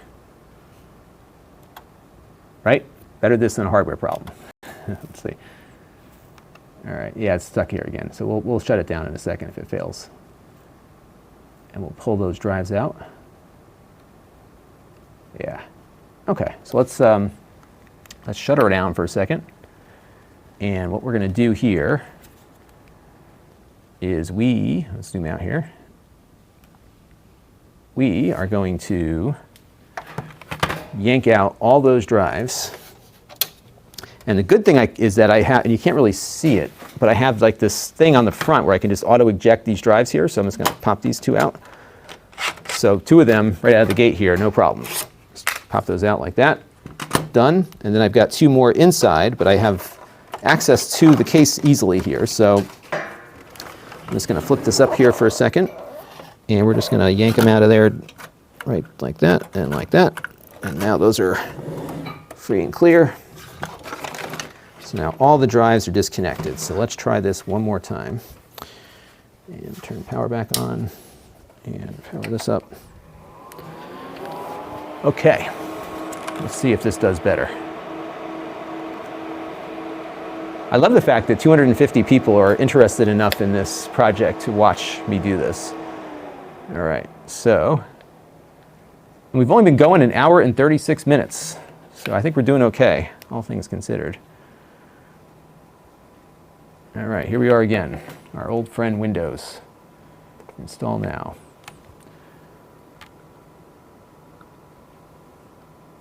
Yeah, all right, so we'll do our product key. We'll do the product key later. I do have one, but it's just like buried on my thing upstairs. So we're gonna do Windows 10 Pro again. How we do Windows 10 S? What do you say, folks? That'd be fun? All right, accept the terms. Yeah, the fans are loud when they first come on, but they will quiet down. Okay, so accept the terms of license. Yeah, so now this is drive 0. So let's see if it just goes now with nothing else installed. Yeah, look at that. So it was all the drives. Well, you know what's funny, Jack, is that you don't actually need a product key, really. They'll just let you keep going until you've had enough, which is kind of funny.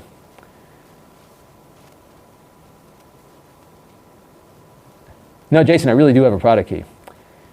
But you know what's going to, and here's the reason why I didn't go with the product key, is because it's a Windows 8.1 product key that I have now carried over to 3 different hardware installations, but it wasn't a Kingwin code, so it's going to be fine. I just have to call Microsoft and go through the process there. But yeah, Windows ZM is shareware. And you know what gets me is that, because this was what was funny, was the other day, I have that Alienware PC over there, so you're going to see that in the video that's going to post at 7 tonight. And I mean, this is like Windows 10 Professional that you pay for as part of that computer purchase. And what is crazy about it is that it's got ads all over it. It just updated so I could put on the Game Pass thing.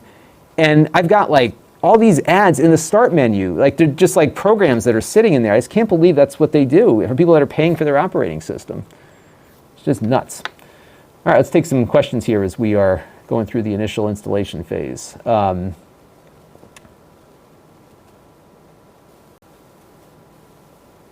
Not Alienware ads, John. It's like, yeah, it's just all the bloatware stuff, Kyle. Exactly. So I'm going to have to do some work on these drives. So I think what I'm going to do, I think what was tripping it up was the boot drive from my old computer. So I'm going to probably pull that out and then copy over what I need. One of the things I like about Steam is that the games are relatively portable. As long as you got that directory on there, you just drag the whole thing over and you're good. So I'm going to copy all those games off that are installed. And then all these other drives have games on them too. And speaking of flight simulators, I think one of these is like dedicated to X-Plane because I have like, they had a Steam sale and I got all the DLC. It's like 100 gigs of stuff. So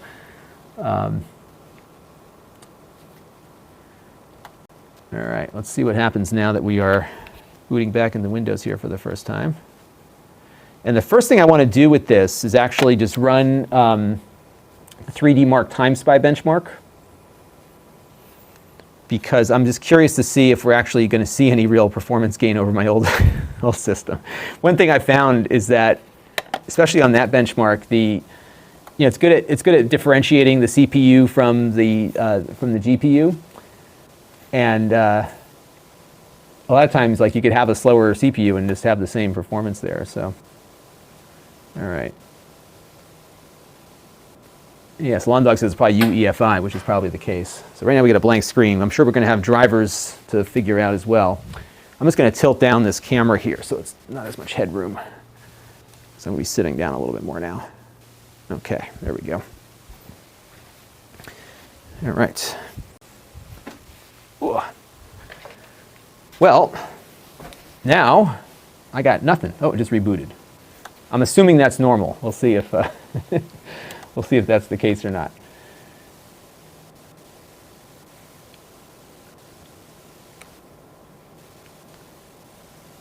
Yeah, so this is a WD 500 gig NVMe. Yeah, it looks like we're getting back into business here, so I think we're okay.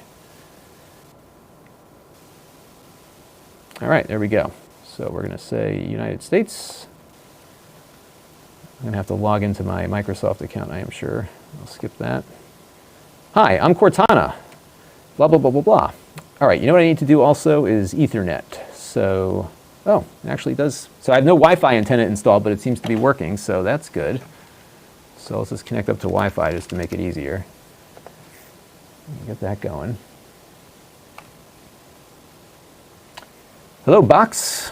I'm trying my best here to keep up with the comments.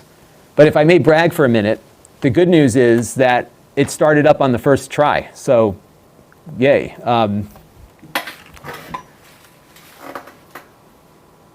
So I'll let it do its thing. And I'm hoping that this starts with the latest version of Windows, because just this morning I downloaded the ISO. So I'm hoping that's what I've got on here. We'll find out in a minute here when it boots up. I set it up for personal use, and now I'm going to log in with my Microsoft account. So bear with me for a minute, folks. And now I got to find my phone because I have two-factor authentication enabled, and I don't know where I put my phone. Oh, my phone's over there. Okay. Now I haven't looked at my phone in the last 2 hours, so undoubtedly there will be a message from my wife on there. Let's see. No, she hasn't reached out to me. Perfect. So let me go over back to because our fun ends when she calls, everybody, because we got holiday weekend stuff going on here. All right, so let me pull up my authenticator and type in my code. If you don't use two-factor authentication, you should, because it really can protect your identity. All right. And oh, geez, the pin now. I'm not going to create a pin. I can't even not create a pin. Can I not create a pin? I don't want to create a pin. I'm just going to have to create a pin. All right, so I'm just going to do that real quick. Excuse me. Yep. Okay.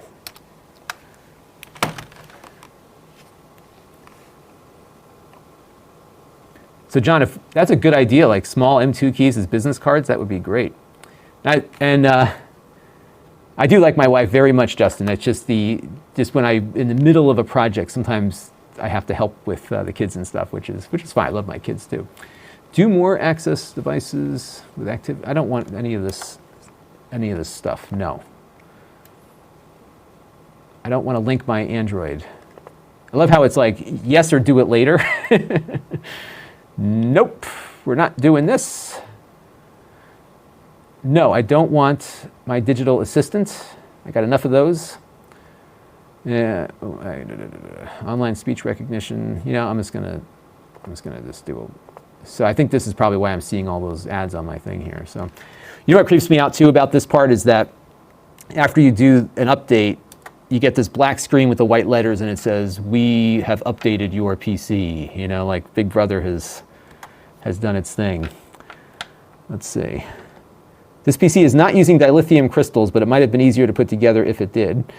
But I think that's a good point, only to give away useful swag, because that's true. I go to these all these events, and a lot of the swag is junk that I just hate throwing it out because it's so wasteful.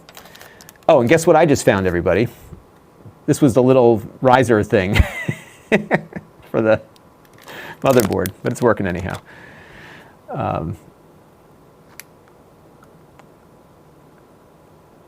Let's see. Eyes of Buys says, should I be careful when updating my nephew's Windows 10? I think it's okay. I mean, I just did all my PCs and it was fine because I just got the Game Pass thing going, so I wanted to play around with that, and so far it was good. All right, almost there. Yeah, I'm really happy so far here. This has been good. All right, we're done. Now, what is this? Would you like to download and install Armory Crate? Oh, is this for... oh, wow, the motherboard has already done all that. I'm going to regret this, but I'm going to do this because at least this way I can keep up to date with the drivers. And we'll get that going. And then we're going to need to go track down the NVIDIA drivers as well.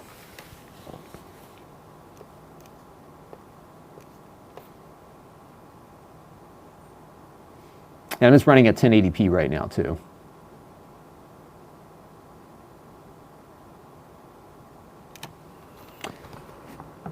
Yeah, for Windows Defender, you know, like that's what I use. I try to be careful about what I do online also, because that's something that you need to, you know, it takes some discipline on top of good antivirus software. But I think Windows Defender is good enough. Oh, we can run WinVer. Let's do that real quick while it's doing. So let's try that. So go to Command here and type WinVer. We are in 1903, which if I'm not mistaken, that is the new one, right? 1903.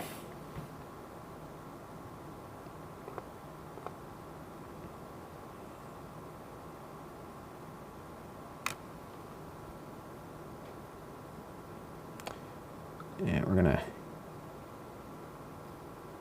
boot this dude out of here.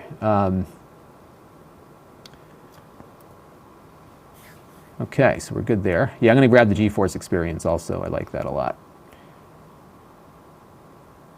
And we're just going to let the Armory Crate here do its thing. Yeah, it does sound like a loot box thing, doesn't it? There was an article about EA. You know, it's funny. There was an article about EA, and they're saying, why does everybody think we're the bad guys? Oh, so Ed, so here was what I did on, so you guys are going to hear about this tonight. So here's what I did on Game Pass. So I have two Xboxes. I got one down here and one upstairs. And I've been paying for the Xbox Gold forever, because occasionally I do play Xbox games when I have a few minutes. And I just never stopped paying for the subscription. So every year around Christmas time when I'm busy, it just renews and I'm, all right, whatever, I'll just deal with it for another year. And then I was browsing around, and actually I was getting ready to do this very project that we're doing today. And one of the things that popped up was this deal that I could take whatever time I had left on my Gold account and convert it into the game service. So what I ended up doing was I bought, because I started looking around now, like, all right, how can I maximize the value? And I started looking around, and I found that if you buy on Amazon the digital upgrade cards, that you'll get that time as well. So I bumped myself up another 2 years, and then I did the upgrade. And so for essentially $5 a month, or the cost of 2 games, I am now in until April of 2022 with my Game Pass thing. So that was a pretty good deal. All right, what am I syncing? I don't want to sync anything. I just want drivers. So let's make sure we get all the drivers installed. So, all right. So let's just install all this junk. Download and install. All right, so we'll get that going. Why am I seeing ads for the Chrome Web Store? Is it installing Chrome? Did I have it do that? Is it installing WinRAR? Oh my God, is this like going to dump all this crap on my computer? I shouldn't have done this. I hate when they do this. we'll see what happens when it comes back. If not, we'll just reinstall Windows tonight after I'm done with this. So, all right, I'm gonna stick around for another hour here. That should be enough to get everything going. And while that's going, I'm gonna download the GeForce experience.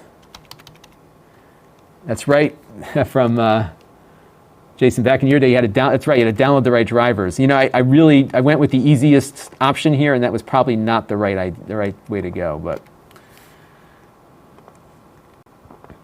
there's always a catch. I mean, I don't mind getting Chrome installed, but I don't need WinRAR. WinRAR actually just had an enormous security issue. Somebody hacked into their update server, and they were pushing down rootkits or something through WinRAR. Like, you do not want that. Let's grab that, and that'll get us the driver too, I think. Oh, so this keyboard I'm using, this is my Logitech all-in-one. This is the, what is this one called? This is the K830. It's actually backlit. And we use this, I gotta plug it in actually because its battery's dying. We use this on just about all of the PCs that we review because it's so convenient. You can just plug it in and you're off and running. I'm just gonna plug it in real quick to charge it because we use it so much and we never charge it. It lasts forever. And of course I don't have the right USB cable. What's that? What's that?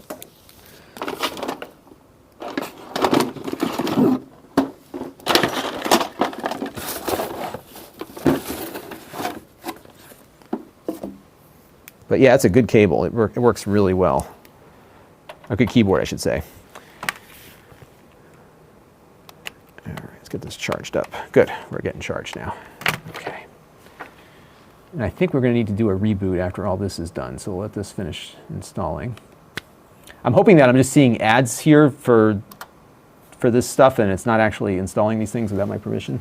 So I don't remember giving a permission for that. Yeah, Travis, that's what I use. I use 7-zip for most of my stuff too. It works very well, and it can handle the RAR files too. So, and it's free and it's open source.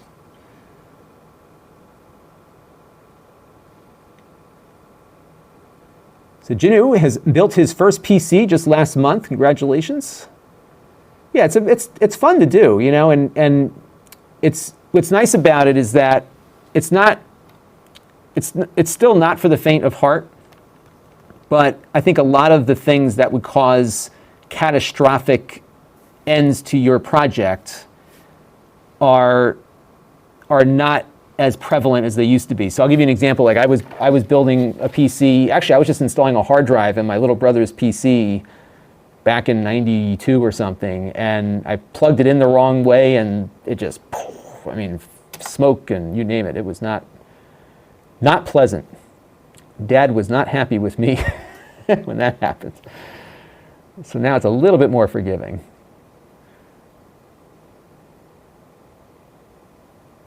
And Travis built his about a decade ago. Yeah, that's what I mean. Like the PCs now are really good in that they don't, you don't often need to update as frequently.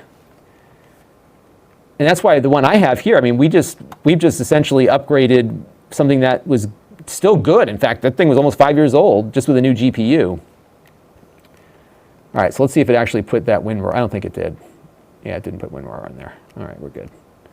I like my desktop here pristine, but look, here's what I'm talking about. So I have Bubble Witch 3 Saga, and I'll give it to him if I hadn't put the product key in, so maybe, but it's not the case. You have a product key, you're still getting all this garbage.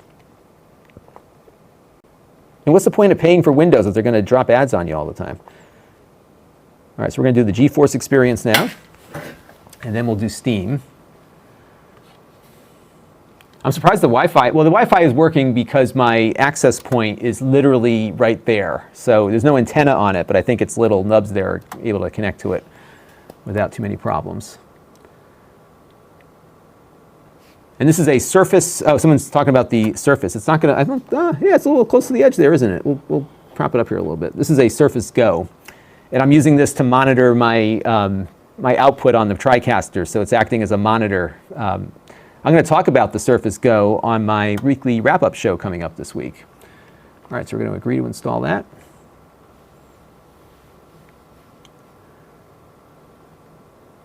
And the other thing I'm hoping to gain from this install is hot swappable SATA drives. That's one other thing I'm hoping for, because my other motherboard didn't do that. And John's wondering, how does Windows Clean Install get ads? And I think it's getting ads because it is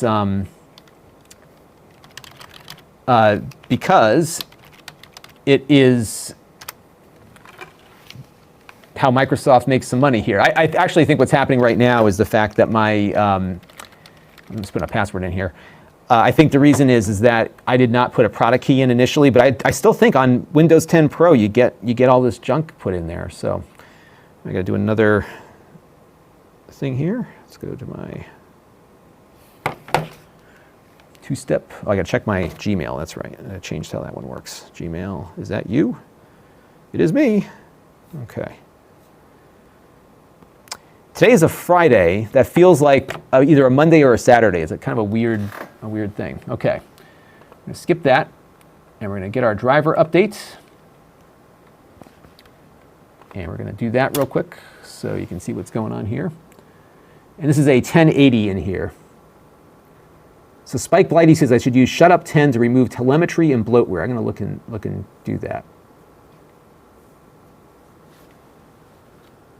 It's funny, YouTube is like hiding people's specifications. I'm going to try to show as much of those as possible.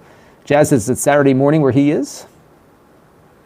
And Ulrich says midweek holidays always mess up my schedule. Mine too. It's one of those.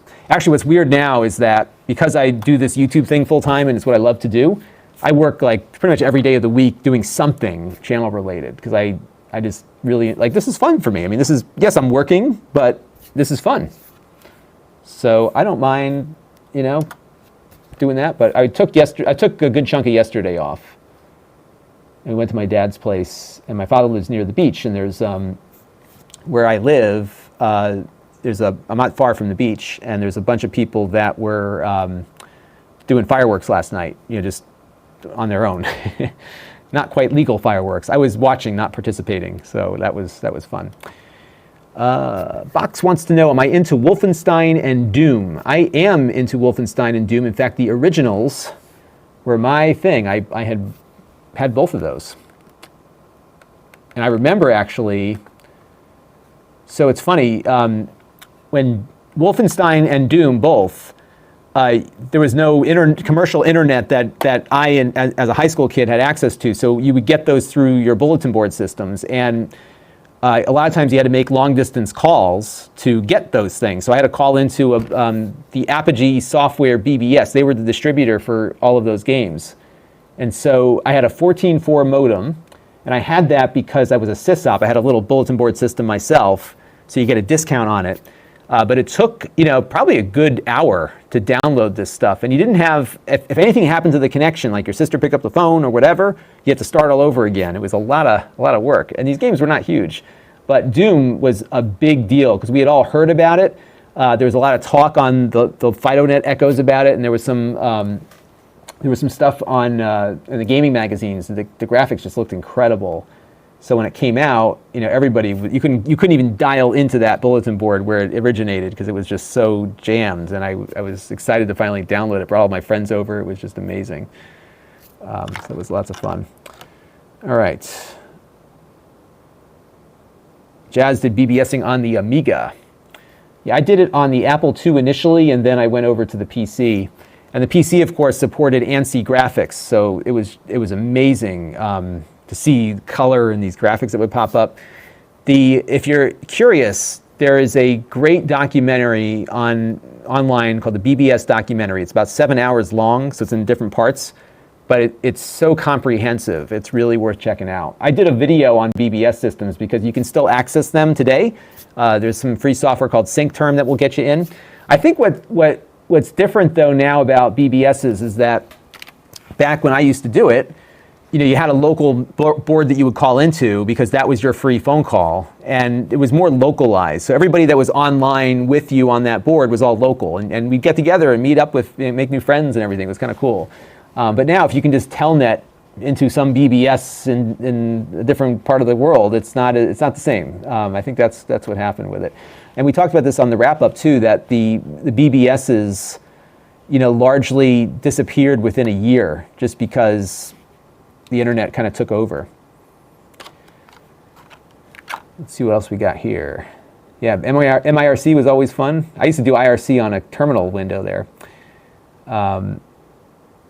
Angel Eyes makes a very good point. In 10 years, you won't even own the games you pay for or keep your old stuff. And I think that's exactly where everything's going. I do think it's going, you may not like to hear this, but it is definitely going to subscription.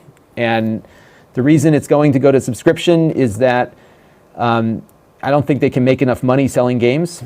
And if you have a subscription service, you know what your revenue is, and you can see what works. All right, we are in. So I think the game driver is up to date. So the next step here is we're going to go grab Steam, and I'm going to install 3D Mark real quick and get that going. And we'll do our benchmark. And then maybe we will play a single game just to see. And I'll show you my Steam library, and you can choose a game from there. I kind of, I hate to say this because I know how people feel about this game, but I really like No Man's Sky, and I'm really excited about the VR thing that's coming out for it. So that one might be one that I try running, and you can talk me out of it if you want. Let's see here. Who's got some other things that they're talking about? Travis got his Mocha 2.0 installed, and he loves it. Yeah, it's a great solution if you can't run Ethernet, without question. I'm just gonna get this installed here. Let's see. Oh, there's a great documentary from Romero on the development of Doom. Charles, can you find a link to that? I'd love to watch that. I've been so much into some of these old gaming documentaries. Jason had 300 baud on his Commodore 64. My friend had 300 baud on his Apple IIc. So that was fun. Yeah, I've got I think 300 down also right now, Nero. And who else was talking here about something? I just saw something there that I wanted to chat about. So John wants to know if I still use shell accounts, and I do. Yeah, I still do some shell. I've actually been I've been making a point to learn more command line because I'm trying to get more proficient with Linux. So I do a lot of shell stuff, and I really feel smart when I do it. My friends are very impressed with me. But when I first got on the internet, I think I did a video about the 90s internet on a Raspberry Pi when the Raspberry Pi 3 came out. So you can check out my video for that, and I talk about all the command line stuff that I used to do on that, because that was something that I did a lot of. All right. Oh, I forgot to come. I had to go do something tomorrow. Let me go pull up my Steam Guard thing here. All right, so let me type that code in. Valve kind of is I'm not happy with them right now over this issue I'm having with their VR headset. But having said that, I am very pleased with the experience of Steam. Yeah, Box is saying he still prefers to purchase physical games, and I do too. I mean, I wish there was more opportunities to buy PC games physically, because a lot of times you buy them and you just get a piece of paper in the box to go and do other things with, or download it from the cloud. All right, let's go into my library, and I'm just going to install. I know it's probably on one of these drives, but I'm just going to install 3D Mark fresh here on this drive. 7 gigs? You got to be kidding me. All right, let's do that real quick.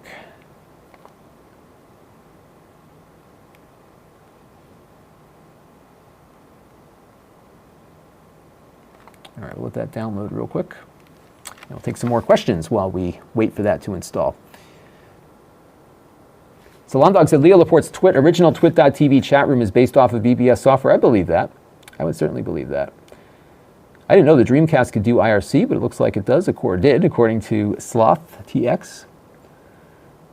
Yeah, there was that old CTCP command, some guy. A friend of mine was really into finding music on IRC. And by the way, that kind of led itself to what became Napster, was the IRC experience. Let's see what else we got here. My guest enjoys the channel. Thank you. I'm glad you do. I enjoy doing it, so I'm glad you're all enjoying it. Did not get my Pi 4 slight, Blighty. I'm still waiting on it. And you know, it's funny. I was in such a rush to get one, and you know, it was unfortunate because. Or I would love to do a video on it, but at the same time, all the software that would take advantage of it is not yet done. So RetroPie hasn't been ported yet, and I know that the Kodi thing isn't ported yet either. So I'm eager to get it, but I'm actually glad it's not here, so I can wait until all that stuff is ready, so we can really do a run on it. Thomas Woodford, hello. And Bitter, yeah, Bitter, exactly. Physical games are glorified Steam keys now. Jason O'Connell, let's see, something got wet when he left the window open, not good. So Travis wants to know if my upload speed is not good enough to stream 1080p. That's correct. I think I'm at am I at 720p? Let me see what I'm streaming at here. Yeah, I'm doing 720 just to be safe. I can do 1080. I'm not sure if my TriCaster supports it, because I'm streaming from the TriCaster right now, so that could be why we're only at 720. But my upstream has always been very problematic, but it's been, knock on wood, it's been going okay today, so I'm happy with that. And we're just waiting, by the way, everybody, on 3D Mark to finish installing, and once it does, we'll start the benchmark on that sucker and see how it runs. So stay tuned, almost there. Thank you, Carol, for your contribution. It's very much appreciated. And yeah, Ulrich Riddle is talking about switching to buying digital games, and I've pretty much become, that's what I've done. I mean, I use Steam for just about everything now. However, on my Nintendo Switch, I do prefer to buy physical, and the reason is there's less risk in that because I can just sell the game, and I've just sold 3 of them to one of you, actually, so that was it. Nero wants to know what was my old CPU. It was a Haswell i7.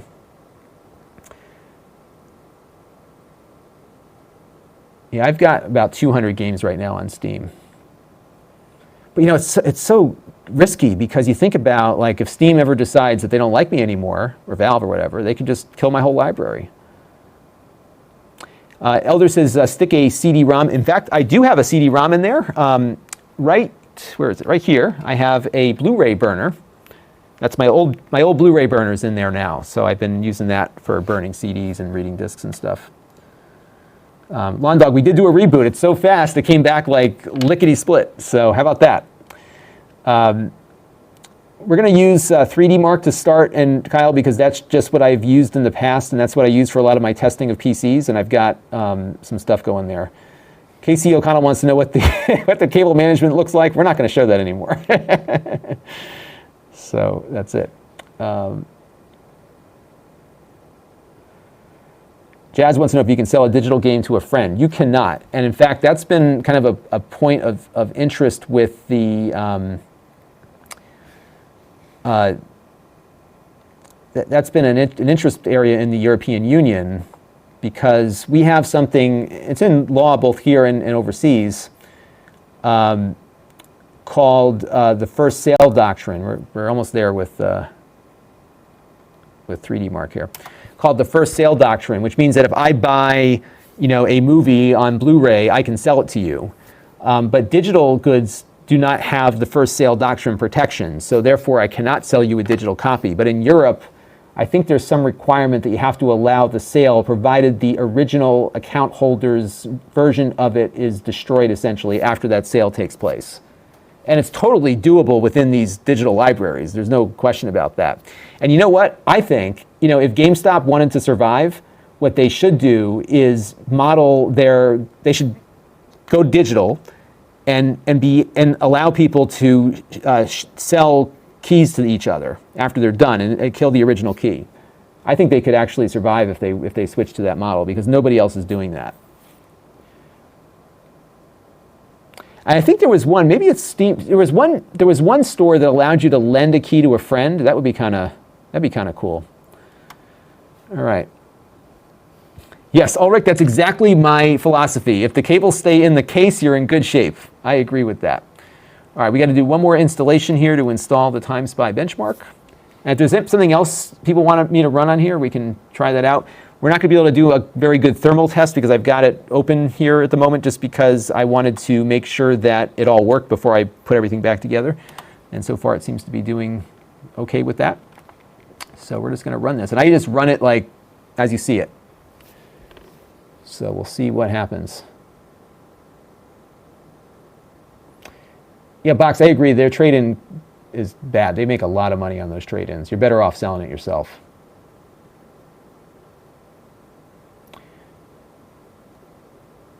Although I do think what I like about Steam quite a bit is the fact that it works with my my Mac, so I can easily jump back and forth. Try over that mess of cables. It's not that bad. I mean, it's not great, but it's better than it was 4 years ago when I first built it. You would not believe the amount of heat that I got over that. So, all right. So this is the moment of truth, everybody. We're going to put this sucker under load here and see what happens. I got 8 cores on this thing. It's a 3.6 gigahertz i9, and we've got the GTX 1080 GPU on there. And usually it pulls up a FPS indicator. Now the good thing is I'm seeing screen tearing on the 60 hertz display, so that's encouraging that we're getting some good frame rates here. So we'll let this thing run through here and see what happens.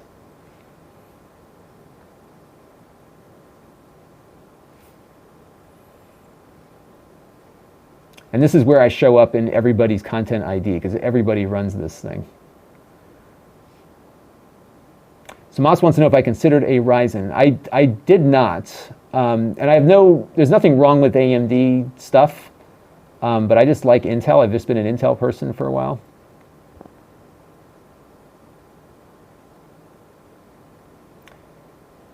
Let's see how we do here. So let this thing run through and do its thing. Good news is that it's running very, very smoothly, so that's good.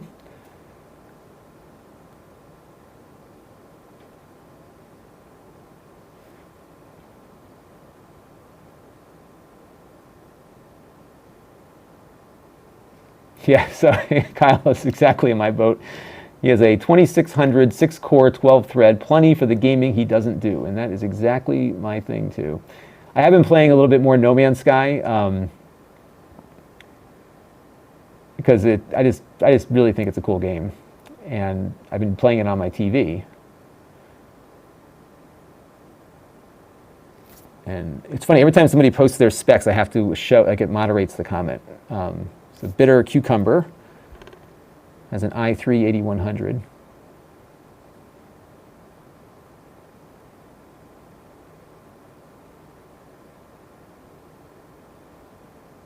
Let me try to download the benchmark for Steam VR. They have a Valve Index one, I think, that I could try maybe.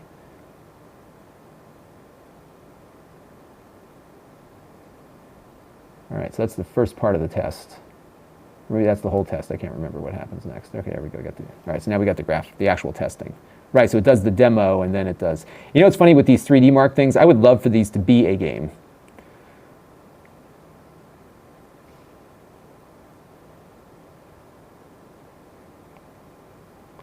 Yeah, the AMDs are much less expensive, and they deliver really good performance. And I think they're making up for the performance differences with more, with more threads, right? More cores and more threads.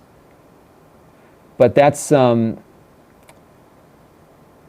yeah. So Charles reminded me also why I went with Intel. So I use a lot of this. Two things. I use the NewTek NDI stuff, which utilizes the Intel video hardware. And so that's an important thing for me, because if I do want to show you all something, I use NDI now to bring it across the network. And actually what you are watching right now both cameras are coming in via NDI. So I'm not even hooked up physically to my TriCaster. We're all just streaming on my local network, and I'm actually half the room away from the TriCaster. I didn't have to bring it over here. Just run network cables. I've got my PTZ camera right there and my other camera there. We've got the Spark box down there, and it all just comes in via network. It's just so convenient.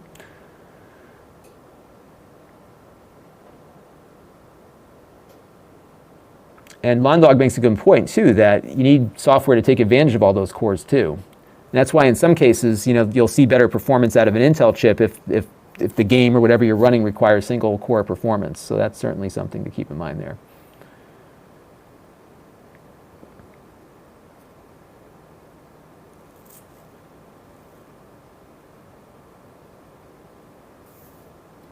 So Box wants to know if the next year or two games, I'm sure games will start utilizing more RAM if they have a reason to, for sure. Everyone's going to keep trying to up the game. Problem, and this is the problem with with the game's subscription services, is that they put all this investment in and the game could flop.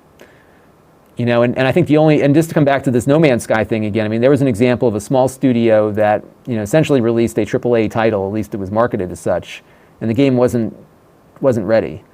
And if that was a major studio, it probably would have been more polished, but it may have just flopped, and they would have lost all that money. And they could afford to stick it out and improve the game and add all those new features to make it better.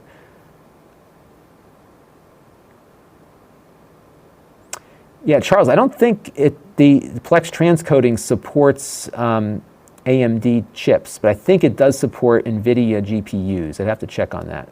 It changes. So here's the big one. This is the CPU test. This is where we're going to see the biggest amount of differences here.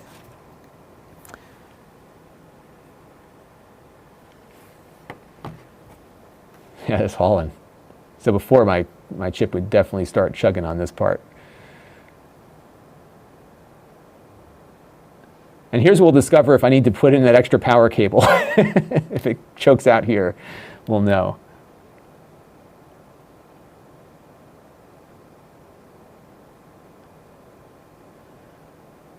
Ulrich wants to know, I can't remember if you said it in a previous video, what are you looking forward to most from what was E3? I don't know. I'm really into the VR thing. Really fascinates me, to be honest with you. That's been my big thing. That's why I'm so excited and disappointed over what happened with my my Valve Index, because it works well enough for me to understand why it's better, but it doesn't work well enough for me to actually enjoy it. But I really am excited about the virtual reality stuff. I think it's really good, and it was good before when the first round of stuff came out, but now it's even better. All right, so here's my score, and I'm just going to go back and look at what my other PC was doing with the same GPU. So Lon's gaming PC, let's see, gaming, where is it on my list here?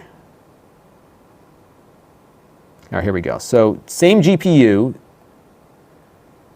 I had a score of 6,664 on my old system with the Haswell and the same GPU. And now we are at 7,000. So my frames per second are the same on the GPU, but my CPU is much faster. So we're at 28.24 frames per second now. The Haswell was 16. So that is a big bump. And I think what I'm going to see in other things like my VR stuff is that I will see some better performance there. All right. So Lon.Dog wants to know, can I run Task Manager and show CPU usage live? Maybe we can try to run that CPU test again, and just that part, and see if we can look at the. Let's go look at performance. Can I drill down to the cores? They're not. Oops. How do I get back to? All right, so let's go see if we can jump into a specific part of that test. And again, we haven't done any overclocking. I haven't looked at the memory frequency or any of that stuff, so there is more to see on that, I think. So let's see if we can scroll down here to at least people getting these crazy scores. That's nuts. Custom run. I have to pay to do that. So no, I can't run that test separately. We could maybe run it again without the demo. Oh, I think the dog is looking to go outside upstairs. All right. Well, I can't do that test the way I want to do it, and I can't even turn the demo off without upgrading. Looks like. All right, so there's that. What I think I'm going to do now is I'm just going to shut this off real quick and see what games I have on those hard drives that I disconnected. So let's shut down real quick. And don't worry, I'll be definitely updating, definitely doing that. All right, so let's shut that down real quick, and we'll just pop in those hard drives and see what we have on one of them. Yeah, my 4K stuff is all upstairs. I do have a 4K display next to me over here, which I could pop in. Maybe we'll do that real quick while we're resetting everything. So let me get my 4K monitor out, because somebody was talking about that. So let's see. I don't think you're going to get much 4K performance out of this GPU. But let's see what we have on those hard drives, and then we'll call it quits, because the dog's going to end up looking to do something bad upstairs. All right, so 4K monitor. Boom. How about that? You ask and I deliver. This monitor, by the way, is an Acer that I got a little while ago. It was less than 300 bucks. So they are out there. It does not have DisplayPort, though. It's just HDMI. I think is this the right one? No, that's not the 4K one. Hang on, I got that. That one's over there. It's this one. Oops, it's this one over here. Do we got monitors here? This is the 4K one. And it's an LG and not an Acer. And does it have DisplayPort? It does, but I don't have my DisplayPort cables handy, so I think we'll be okay with the others. All right, let's put this one up here. I have a monitor for every purpose, because you never know when you need to test 4K versus 1080p or something else. So we'll pop this in, we'll see what games we have on there, we'll try to run something at 4K, and then I gotta call it quits and get dinner ready for the family. So let's boot this thing up. We got those 2 drives in there, and let's see.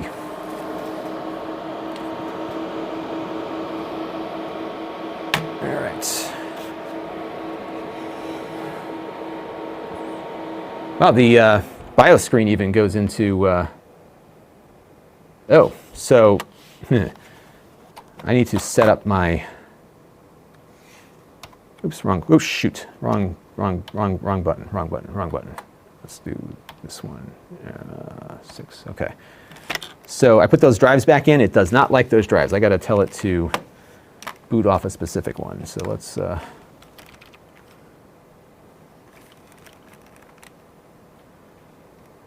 into the BIOS here. Huh, and you know what? It lost its connection to the keyboard. Let's try this again.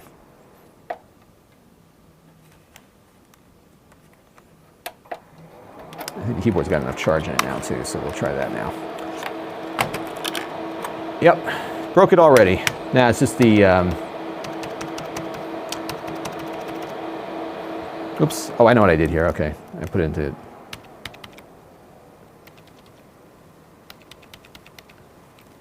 yeah, it does not want to let me into the BIOS here, come on now. But I think what it might be doing here, yeah, so that, I'm going to plug that dongle in the back. So it was working okay, everybody. Oh, it does have a Type-C connector back here. How about that? All right, let's put that in there. Okay.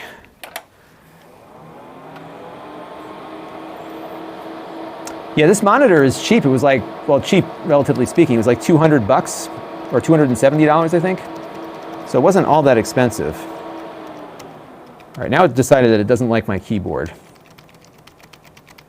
All right, so let us plug in a regular keyboard, because I have one of those kicking around too. Ugh. I think it doesn't like my Logitech wireless keyboard here. Yeah, this monitor is 4K. So if you want to see something in 4K, this will be the way to do it. And the reason why is that it's not responding to my key presses here, so that is part of it. Let's see if the reset button works. Ha! The reset button works. How about that? I'm going to see if I can get into the... All right, you know what we're going to do? We're going to pop those drives out. It's interesting that these drives are definitely not bootable, so it's bizarre that it's just kind of like freezing up on there like that. All right, let's pop those out for a second. And let's go back in. Yeah, those drives are not... Oh, now it's like totally not letting me in at all. What did we do? Oh, it is... Okay, there we go. All right, so let's go over to boot. And I just need to tell it, yeah, boot option 1. Oh, you know what? I bet you it's because I still have the external setup drive installed. Let's pop that out of there. And boot option 2 is nothing. So let's see, Windows Boot Manager. Yeah, that's the one. We're going to boot on that one. Okay. All right, so let's save changes. I'll put these drives in here and see what happens.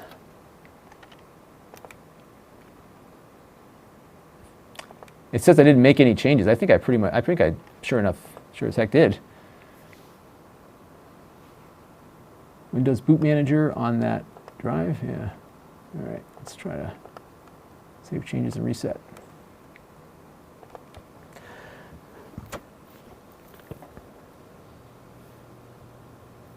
Yeah, those fans make a lot of noise when they come up. I think that's the, I think those fans, there it goes, now it's booting. Those fans are the radiator fans. And just so everyone's aware, the wife and kids are pulling into the garage as I speak. So I've got maybe 5 or 10 minutes here before I've got to help with dinner. Let me just text her and tell her I am wrapping up a live stream so she doesn't come down and she doesn't like jumping into a live stream without knowing we're live. So let me just, okay. All right. All right, so let me go ahead here and just log into my account again.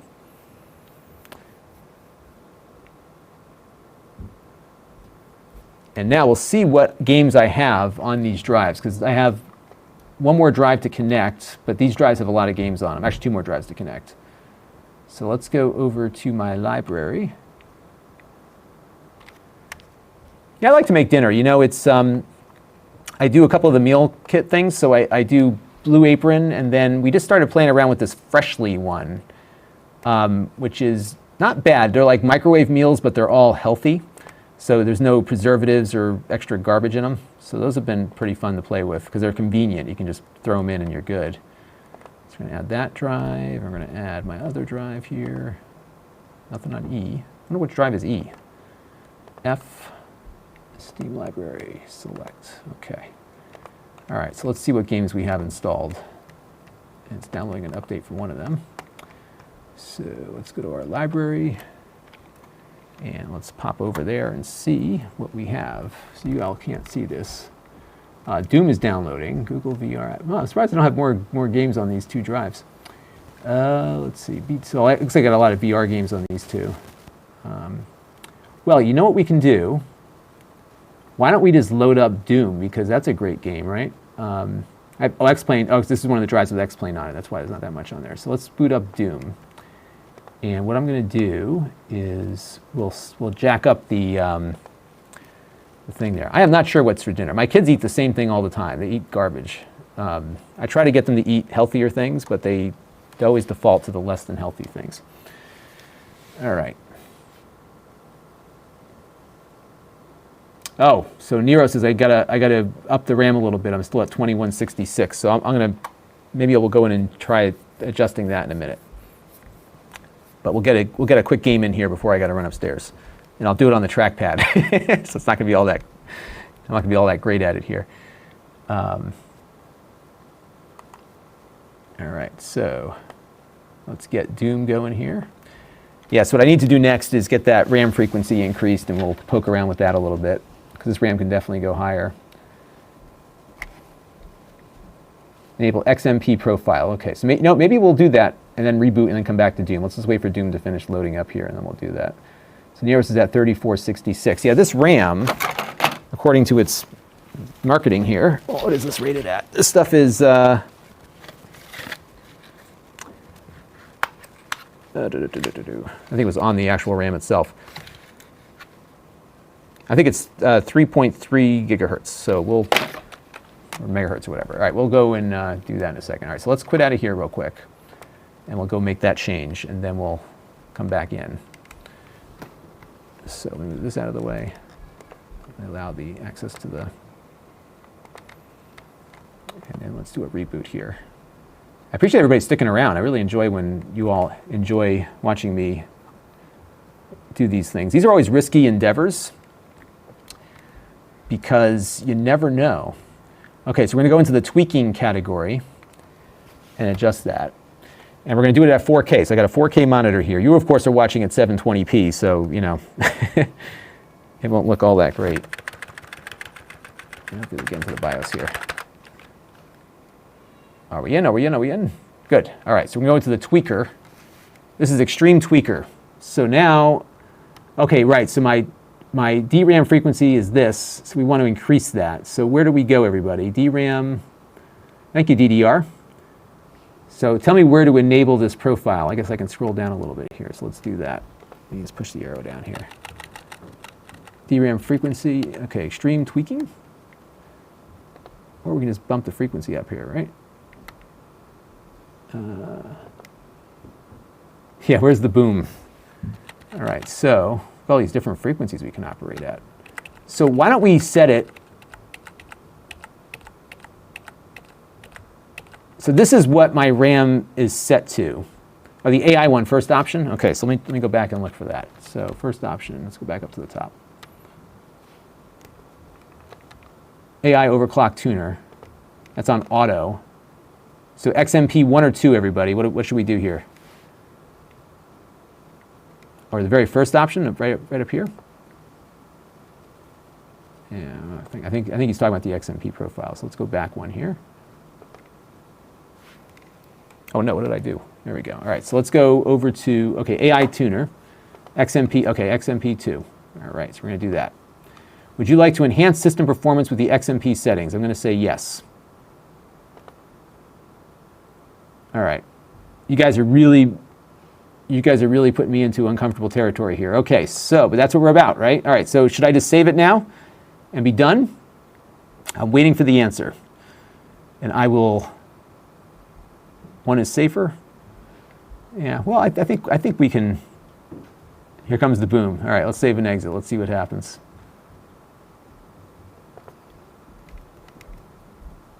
You can always turn it back if it doesn't work. Okay. And if it goes on me, it's a tax write-off. So, you know, I mean, you got to go for the gusto if you're going to do it. And what I'll do is I'll benchmark it again tonight, and we'll see if there's any real difference here, and go from there. So I tried doing this with my old one, and it did not like increasing those memory frequencies. It just totally crapped out on me. All right, so far we're in good shape here because we haven't yet crashed, he says. All right, so let's jump back over to my Steam login.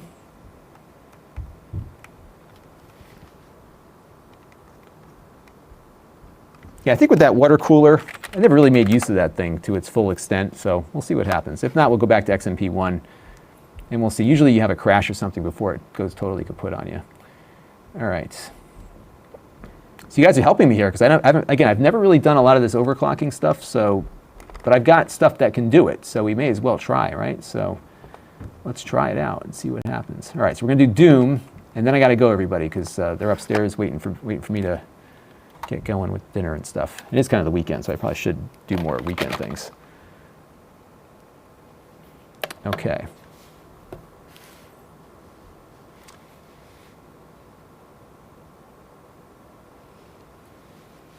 I should probably enable the, I'm going to enable the GeForce Experience FPS counter. So I know that this game has one also, but why not just put it up in the corner there? Okay. All right, so let's exit out of the GeForce thing.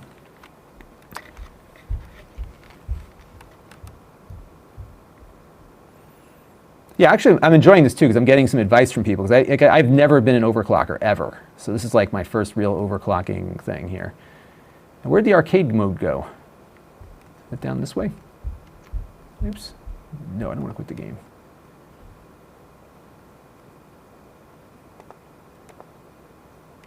All right, let's just go into campaign. All right, so game slot 1. I could have sworn there was an arcade mode in this. I haven't booted this game up in a while.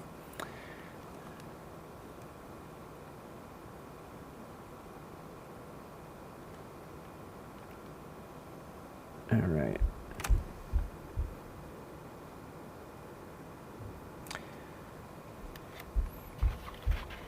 Yeah, I mean, this memory, I got the Corsair Dominator memory, which I've been reading is somewhat good for this kind of stuff, so we'll see how it does. All right, so right now, let's see what resolution we're at. Let's go to Settings, Video. We got to make sure we're in Vulkan also, right? Because that's, I don't even know what, usually it puts a game mode on here too. Resolution, we're going to crank this up to 4K. All right. And let's see, so we have 16:9, vertical sync. We're going to turn that off. Anti-aliasing, let's just crank everything and see where we get.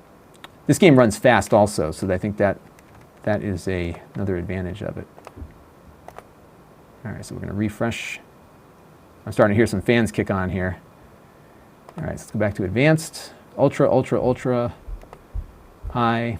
I wish, you know, one of the things that gets me with these games is that they never are consistent with how they call things. Some things are ultra, some things are high. Arcade mode at the bottom of the list. Okay.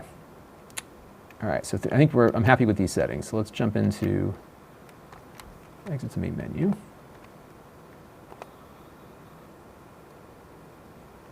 All right, the bottom of the list. Let's see, Chainsaw Kills, 25 years of doom. I'm just not seeing arcade anywhere.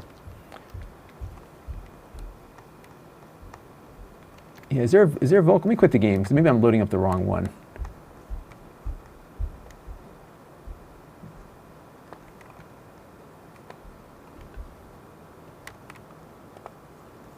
Because I remember seeing options for Vulkan, unless everything is Vulkan by default now. I don't know. All right, let's just jump back in. What the heck? We'll just get the game going.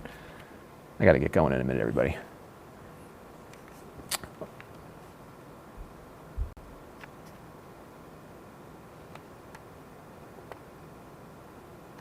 All right, but we are at 4K now. Yeah, this monitor, by the way, it's an LG. I reviewed it, so if it has a crappy stand, but you may just need to tighten it up. But if you go on my channel and look for LG 4K, advanced, okay, I missed that. Okay, so let's switch it in. I think Vulkan is what you want to do. Campaign mode and then arcade mode at the bottom. Okay, all right, good. I'm getting advice that I needed, so thank you, everybody. All right, so let's go into campaign. Here's arcade mode, okay. And then we'll jump into the UAC. What I will do now is go back to advanced and make sure that we have Vulkan selected. That might require us to reboot the game again, but it's okay. So far, I have not gotten a text to come up immediately, so I think I'm good for another minute or two here. And start run. Okay, so this is 4K settings that you saw me set earlier, and we are at like 90 frames per second. That's crazy, look at that go. So that is pretty darn good, I think. Yeah, it's running about 90 FPS right now. That is awesome. And this game runs fast too, so it's, you know, it's not something like Witcher 3 or whatever that's got a lot of. I just love this part when you can, like, where's the thing that I can chop the guy's? One of these key presses does it. I can't remember which one it was. But yeah, it looks good. Okay, so let's go and take a look at the settings here. And we'll go into video. And I'll let you guys know how this is doing as we're playing around with it. Okay, so we're on OpenGL, so let's switch over to Vulkan and see if that results in any differences there. All right. And this is a 1080 with the i9 processor inside. Okay, so it's going to restart Doom. F key is melee, that's right. Thank you, Dave White. And some people say Pascal and Vulkan don't go well together, so we'll find out. Let's see. So we got 90 frames per second in OpenGL, and now we'll try this. And then I got to run because I am going to be in trouble in a few minutes here. So let's get this wrapped up. This has been fun, everybody, though. I really appreciate everybody coming in and helping. And we'll see how all this goes. All right, so we'll go back to arcade mode, and we'll do the UAC again.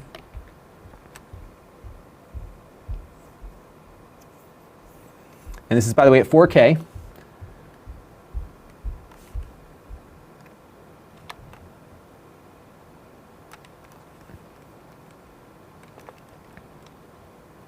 All right, and now we are at, we're doing a little bit better now. It's going over 100. So before we were like around 80 to 90. Now we're like 90 to 100. So it's definitely running faster.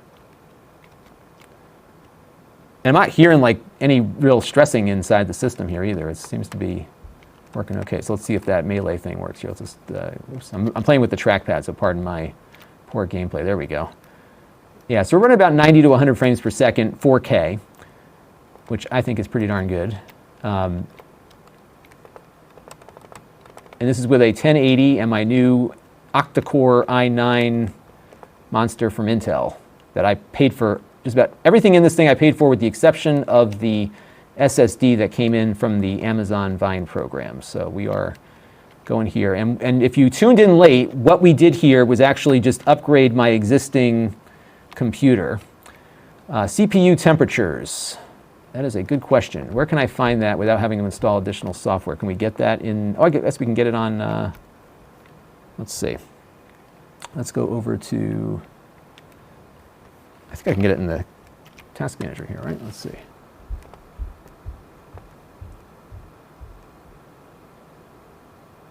If somebody can let me know without having to install anything what the CPU temperature is, I'm happy to look it up. Video options advanced. So just so everyone knows, again, about 90 to 100 frames per second. So Windows key plus G. Oh, Windows key plus G? Okay, so let's go back in. Windows G. Let's resume. Windows key plus G. I'm not getting anything here. Let's see. Try it on this keyboard. Yeah, my Windows game thing is not coming up. Yeah, I got to get something to do that. All right.